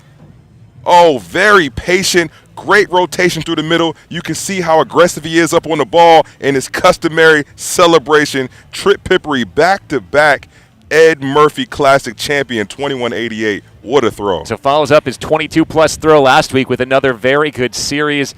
And how about the movement over these last few rounds, the men's shot put? Chuck Anakwechi will finish second, and Roger Steen moved up to third ahead of Rajinder Campbell. And fourth, Josh Awatunde rounds out the top 5. All of the top 5 over 70 feet. That's some high-level shot put competition right there. Obviously, okay, cool. Everybody's throwing 22 meters, but on a given day, it is about competing and getting a win. And you saw all these guys scratching and clawing, trying to find that extra centimeter to get it done. All right, Devontae Howell wins by 0.03 of a second in the men's 100, and now he joins Serenity.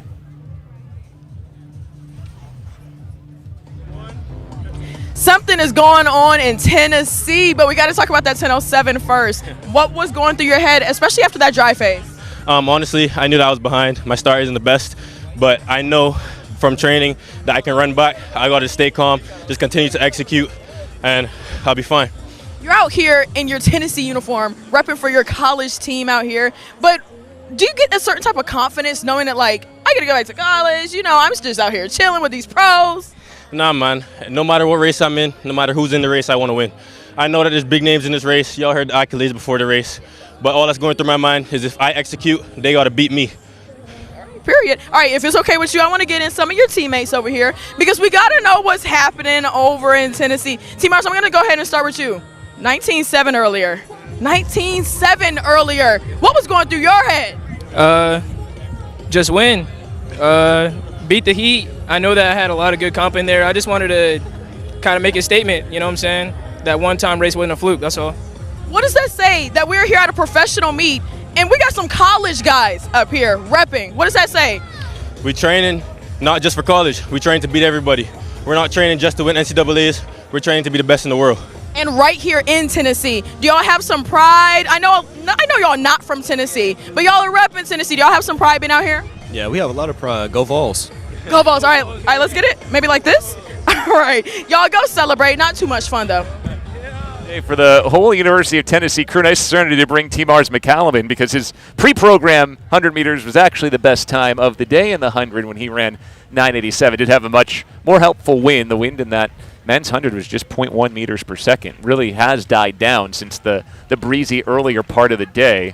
So they're getting the blocks on for the final race here at the Ed Murphey Classic. It is the women's 400-meter invitational. Mentioned, unfortunately, Sydney McLaughlin-Lavroni under the weather today. She posted on social media, woke up not feeling well enough to race today. But still, this is a great field. We're going to see Britton Wilson, Lena Irby-Jackson, Talitha Diggs, and more. You look at this entire group, including 2 from Jamaica, 1 from Zimbabwe. Any one of these women, and likely multiple of these women, will be at the World Championships in a few months' time. Absolutely, particularly the women that are representing America here. I'm so excited to see Britton Wilson. Wilson, when I was thinking earlier when we were watching Quincy Wilson run.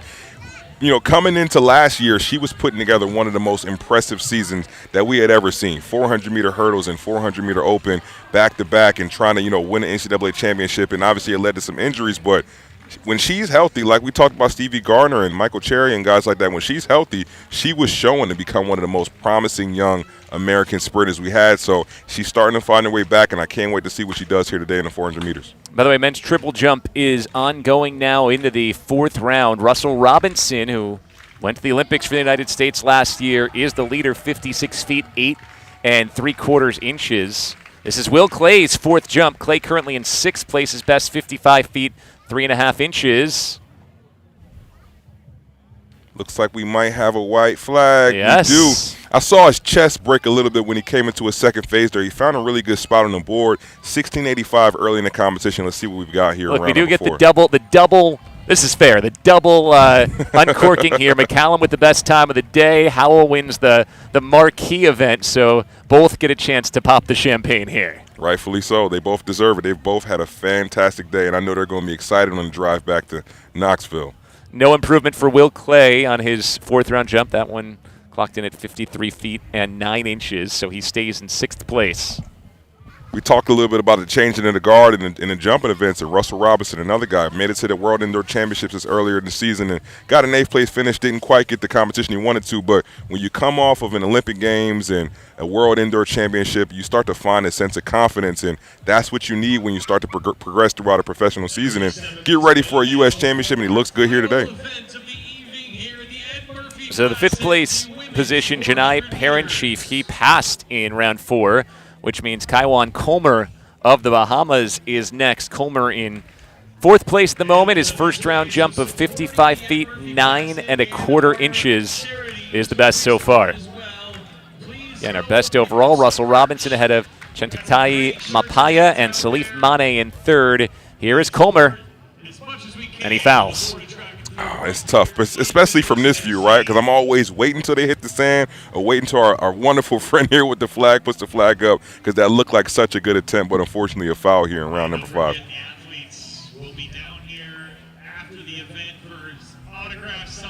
Salif Mane coming up next. What an Olympic trials for Mane last year. He jumped his personal best to win the Olympic trials.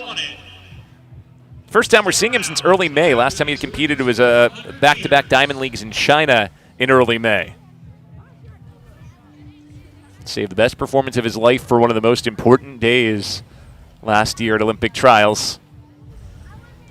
Beg your pardon, this is Robinson. Yeah, it looks like Salif Mane has passed. And so yes. When I look at his series of jumps, right, he comes in, jumps 17 meters, 1678, and knowing how he jumped at the championship last year, I feel like this is him saying, okay, I've checked my boxes. I know I'm good. I'll see you guys in a couple weeks. So Mane and Mapaye pass. Robinson jumps in round 4 and is the leader as they head to round 5. We're going to head back to the track because they are lining things up for the final race on the track here at the Ed Murphey Classic, and we will bring you the lane assignments here in this women's invite 400 meters. In lane number 3, it is Taylor Manson, the 25-year-old who ran at Florida, was a Tokyo Olympian, winning bronze in the mixed 4x400. She was 7th that year at Olympic trials, a bronze medalist also at the World U20 Championships back in 2018. Jamaica's Leah Anderson next to her. She finished 4th this year at the Jamaican Championships in the 400 meters. Next to Anderson, we've got our eyes on Britton Wilson, 24 years old. Ran 49:13 back in 2023. That is an elite time. Injuries kept her out from April of last year until this June. So she's just on her way back. Ran just once, a 51:37 to win the Star Athletics Sprint Series. But before those injuries, she was one of the best in the world in this event and in the 400 hurdles as well. NCAA and U.S. runner-up in the 400 in 2023. 5th in the world in the 400 hurdles back in 2022 and a multi-time national champion at Arkansas. And it's Lena Irby-Jackson next to her. Irby-Jackson, 28-year-old Tokyo Olympian, ran 49:82 just a couple weeks ago in Ostrava. Lane number 7 belongs to Vimbaye Mazraeva of Zimbabwe. Mazraeva, 25 years old, ran the Zimbabwean record of 50:25 this year, running for Auburn, where she finished 9th at NCAAs. See what Talitha Diggs has in store. The 22-year-old from New Brunswick, New Jersey, 2 seasons ago dipped under 50 seconds, 49:93. She was the U.S. champion 3 years ago in 2022, a 2-time World Championship qualifier, 2-time NCAA champ. And it feels like she is ready to break out once again based on how she's been running early in this season. And rounding out the field in lane number 9 is Joanne Reed, the 23-year-old out of Jamaica, 7th at Jamaican Championships this year, ran at Arkansas this season. This feels like a rematch of the SEC championships. I've got 2 Florida Gators. I've got a couple Razorbacks. I got an athlete from Auburn. This feels like we're getting some SEC action going on. But like you mentioned, Talitha Diggs, another athlete, showed promise a few years ago. Is going professional. Is trying to find her footing. Now she's a few years removed from school. I'm interested to see how she finds her way as a professional here as we progress through the season. So Manson in 3, and it's Anderson in 4. Britton Wilson in 5. It's a scratch for Lena Irby-Jackson, so she will not run in 6. Masvareva in 7. Talitha Diggs in 8. And Joanne Reed in 9. Good test of fitness here. See where Britton Wilson's at in her comeback.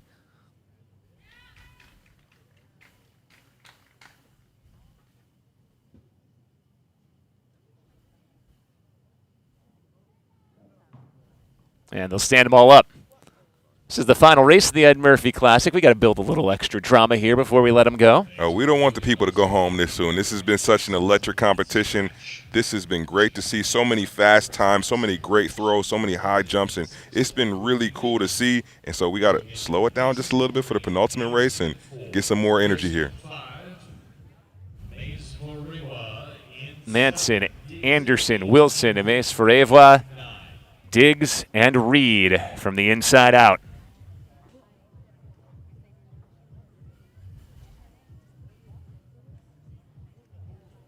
As you mentioned, every single one of these women ran in the SEC collegiately.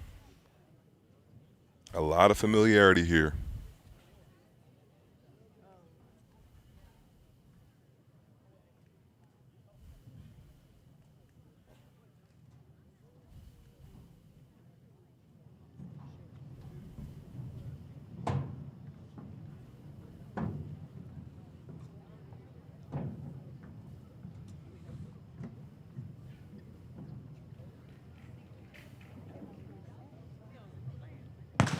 And they're away in the final race of the Ed Murphey Classic.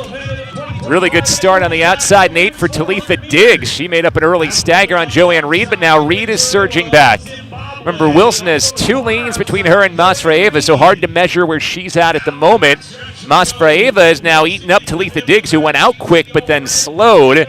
Joanne Reed's off strong in 9, and you can see Britton Wilson steadily gaining ground. She's starting to look good here coming down 200 meters. You can see Britton Wilson starting to move up. Masvareva starting to fade back just a bit, but it's looking like Britton Wilson coming down the home stretch. Wilson has the lead, and this is where her background in 400-meter hurdling so often helps her bring it home. Britton Wilson is on top. Leah Anderson inside of her. Wilson holding her off. Here they come to the finish line. Britton Wilson is 2 for 2 in her return to the track, and this time she dips well under 51 seconds. She's starting to trend in the right direction. I know she's got to feel good about that. She looked good. She started a little slower, but you see when they got to about 200 meters, starting to make her move, and she had that strength coming down the home stretch. I know she's got to be feeling good about that as she progresses and get ready for USA's. She goes 50-54, nearly a second better than her first race of her comeback. She's won both of them. Leah Anderson 50-90 for second, and Talitha Diggs finishes in 3rd. Masvareva 4th, Manson 5th, and Reed into 6th. Man, kudos to Britton Wilson sitting around and waiting all day. It's 9:15 p.m. here on the East Coast for all my people who are different places watching. So, you know when you mean 9:15 in the Central Time Zone here. Central Time Zone. Yeah. Oh, look at you. You caught me off guard. 10:15 in the East Coast. That's why me and you work well together, man. You're always there to pick me up where I drop the ball. But, you know, 10:15 on the East Coast, right? So you're trying to get ready, and it's been a long day. You're sitting around, all the nerves are bubbling, and you know you got to get on the track and try to put together a performance and come out. And that was a great run from Britton. Again, just the steady progress is what you want when you're coming back from an injury. She was out for 14 months before just returning last month. Has a couple weeks here to try and keep spinning it up because going to need to be on her game the way that the American women are running in the 400 meters so far this year. I mentioned Irby-Jackson's dipped under 50 seconds. Not sure whether Sydney McLaughlin-Lavroni is going to go 400 flat or 400 hurdles at USA's. That decision hasn't been made yet, but obviously that's a dynamic that we all have our eyes on as well. That's one of the great surprises that we will all be waiting to see how it plays out here in a couple weeks. But just like we mentioned with Afing Mu, you see these kind of athletes when you know they're special, you know their talent. When you start to see that progress, all you can do is just take a pause, wait a second, and just see what they put forth when they get ready for USA's in a couple weeks. All right, well, let's hear what Britton Wilson thinks about where she's at in her comeback and her second straight win. She's down with Serenity. Britton, it's good to see you back and healthy. This was your second 400 of the season and a lot faster 400 of the season. How are you feeling? I feel really good. I literally wrote down 50.5, so that's why I smiled so big when I saw the time, because it was what I wanted to run, and I feel really good about it. I mean, what does that manifestation do for you? Do you do that before every competition? I do, yeah. I've done it since I came to Arkansas and had that amazing year at Arkansas, and it just kind of kept going from there. I just always write down my goals and stare at them like the night before. I love that. I mean, writing down your goals is one thing, but some people look at it like that's chasing a time. But it works for you. I love that. Yeah. Now, how does this set you up pretty good going into USA's? It sets me up great. I think it's a big confidence booster. I think also my body felt physically good, which is what I was hoping to feel. So going into USA's, it's going to make me feel a lot more better about how I'm going to race there. All right. 400 hurdles. 400. Okay, 400. Y'all heard it here first. Go celebrate. Even though you say you don't know how, we're going to teach you. I'm scared. Don't be scared, girl. There you go. Britton Wilson picks up the victory. She'll pop the champagne here as she closes out the track portion of our competition here at the Ed Murphey Classic. By the way, just a quick update on women's discus. We mentioned earlier that Lagi Tasaga, the reigning world champ, was leading the competition. She won the competition, 62 meters, 38, ahead of Alida Van Dalen and Gabby Jacobs in second and third. And all that's left this evening is the final round of the men's triple jump. Russell Robinson is still leading. James Carter just jumped. He was in 7th place. See Will Clay on the runway. He's in 6th place. He'll go next. So we're to our final 6 competitors. There have been a number of passes as well, so maybe down to even less than our final 6 jumps in this competition. All trying to catch Russell Robinson, the U.S. Olympian last year. Will Clay, last competition here before the U.S. Championships, last jump before the U.S. Championships. Let's see what he can put forth in the 6th round, see if he can improve on 1685. I was back in round 2, 55 feet, 3.5 inches. Best of the day so far for the 3-time Olympic medalist.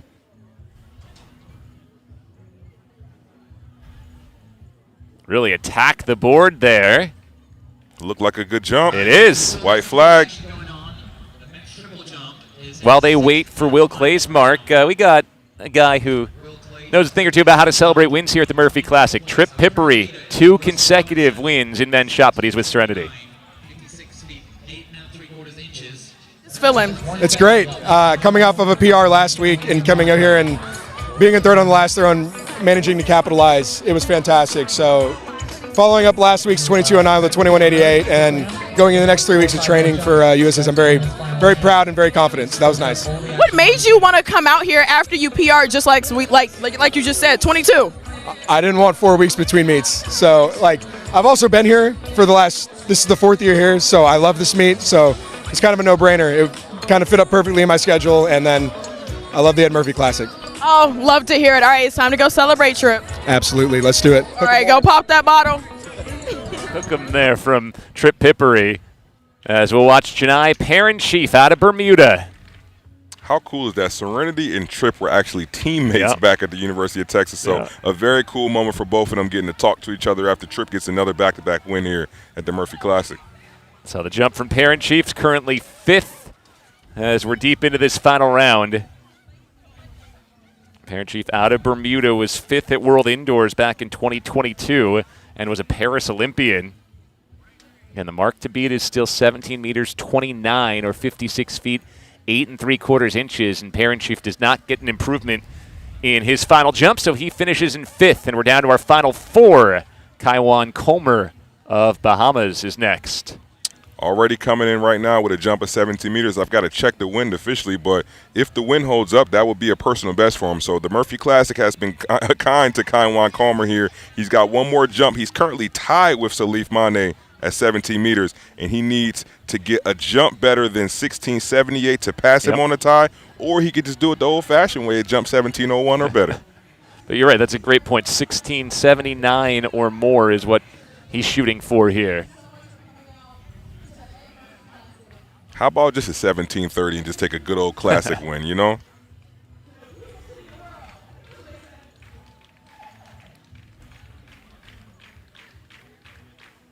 Coleman's ready. He's calling for the crowd. All right, Serenity. We still have one more bottle of champagne to pop, so I hope you save one for the triple jumpers. Here comes Comer. And it's a foul on his final attempt. Oh, you can see the deflation. That was a good attempt. I could tell by the way he came off of that hop step and the way he landed in the sand. He knew it was good looking back, and unfortunately, a red flag for Kaiwan, so he has to settle for fourth place. So he finishes in fourth. We'll see if Salif Mane jumps here. Mane has passed each of his last 3 attempts. Oh, here he is. Does look like he's ready to go here. He's got a chance to go for the win. That's what he's going to look for here in this final round after passing the last 3. Mane has locked up at least third place with the 17-meter jump. If he can beat 17:29, he takes the lead. I believe if you believe. I think Salif Mane is one of the most talented young jumpers we have here in our country and as well as the world. And you can tell he came into the day, hey, I only won 3 jumps, so let's see what he's got in round number 6. Not quite. We've got a white flag, but you can tell he walked through it and maybe just misjudged a little bit. A little cold, you know, not quite what he was looking for. But listen, when you see 17 meters in round number 1, I think he feels good about that. I can't wait to see what he does at the U.S. Championships in a couple weeks. So Mane will finish third, and now it's down to 2. Shangataye Mapaya and Russell Robinson. It's Mapaya who needs to beat Robinson's mark here. Mapaya's best is a 56 feet 3 1/4 inches. 56 feet 8 3/4 inches from Robinson is the best in the competition. Mapaya was a 2-time NCAA champion at TCU and jumps for Zimbabwe.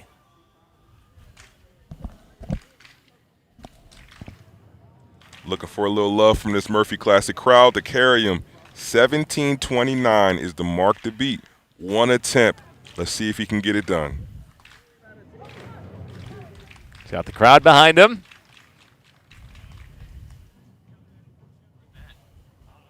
That looks good. Do we got a white flag? It's a legal mark. All right. So now we'll wait and see. Is it an improvement? And is it at least a 15-centimeter improvement? We need a big-time improvement here. The suspense is killing me. That looked like a good jump, though. He would need a personal best to move into the lead, and he won't get it. No improvement for Mapaye.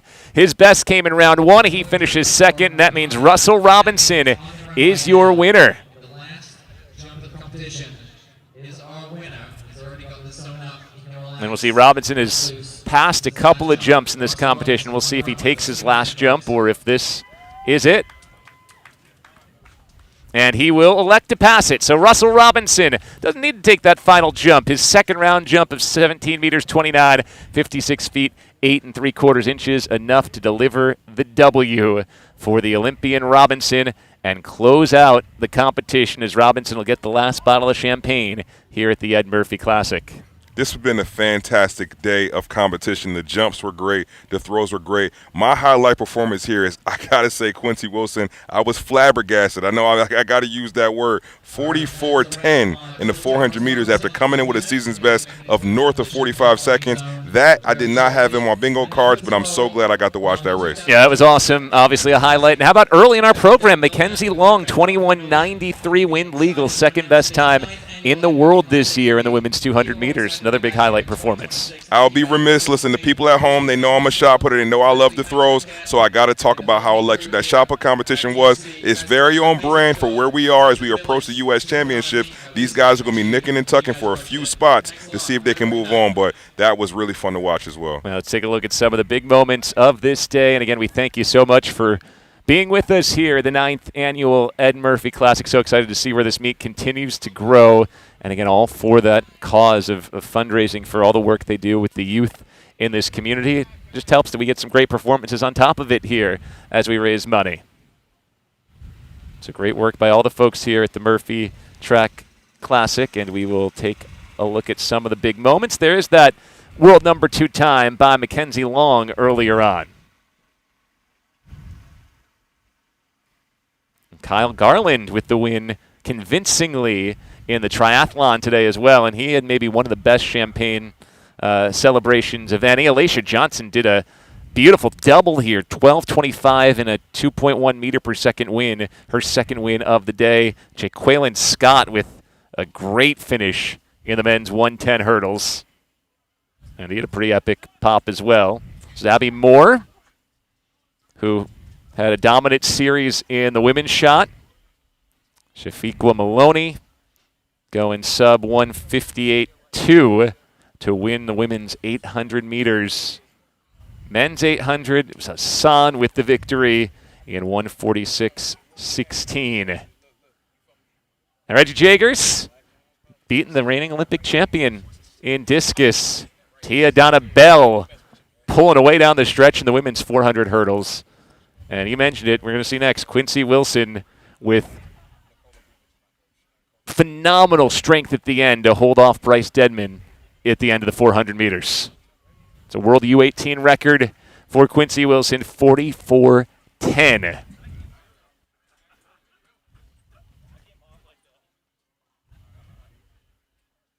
That's the moment folks are going to be talking about coming off this meet and looking ahead toward USA's. Barton with a wire-to-wire win in the women's 1500. And then the self-spray for Luke Hauser ran the men's 1500. The Ed Murphy men's 15. Hauser clipped it at the end, just ahead of Cooper Tier to win by 12 hundredths. Men's 100 won by Devontae Howell in 10:07. It was a photo finish. You see him in the orange. He crept up there and caught Brian Lavelle and Raheem Ford to take the win. T-Mars McCallum ran 9:87 earlier in the day, celebrating with him as well. And we saw it there at the end. Britton Wilson in the women's 400 going strong through the line to win in 50:54.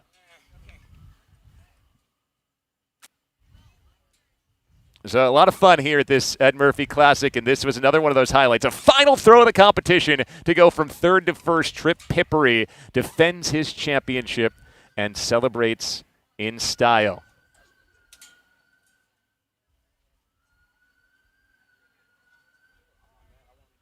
And Tripp, we know he knows how to handle a bottle of champagne. He chugged it all last year here. He goes for the quick, short swig before saying so long. And speaking of saying so long, time for us to say so long as well. We so appreciate you joining us, supporting track and field here in Memphis and the Ed Murphy Classic. For our entire crew, my partner Darrell Hale, Bill Spalding saying so long, and thanks so much for watching the Ed Murphy Classic.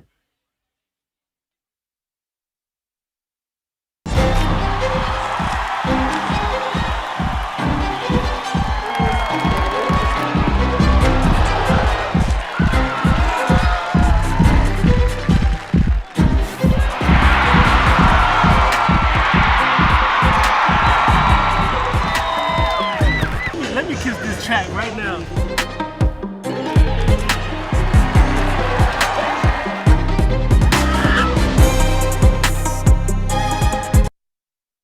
Here's a twist on your typical banking options. What if instead of choosing between a big bank or a small bank, you had one bank that's the best of both? That's First Horizon. Big bank muscle with small bank hustle. Big bank convenience and small bank connection. When the best of big meets the best of small, you get it all to help you on the road to your horizon. First Horizon Bank.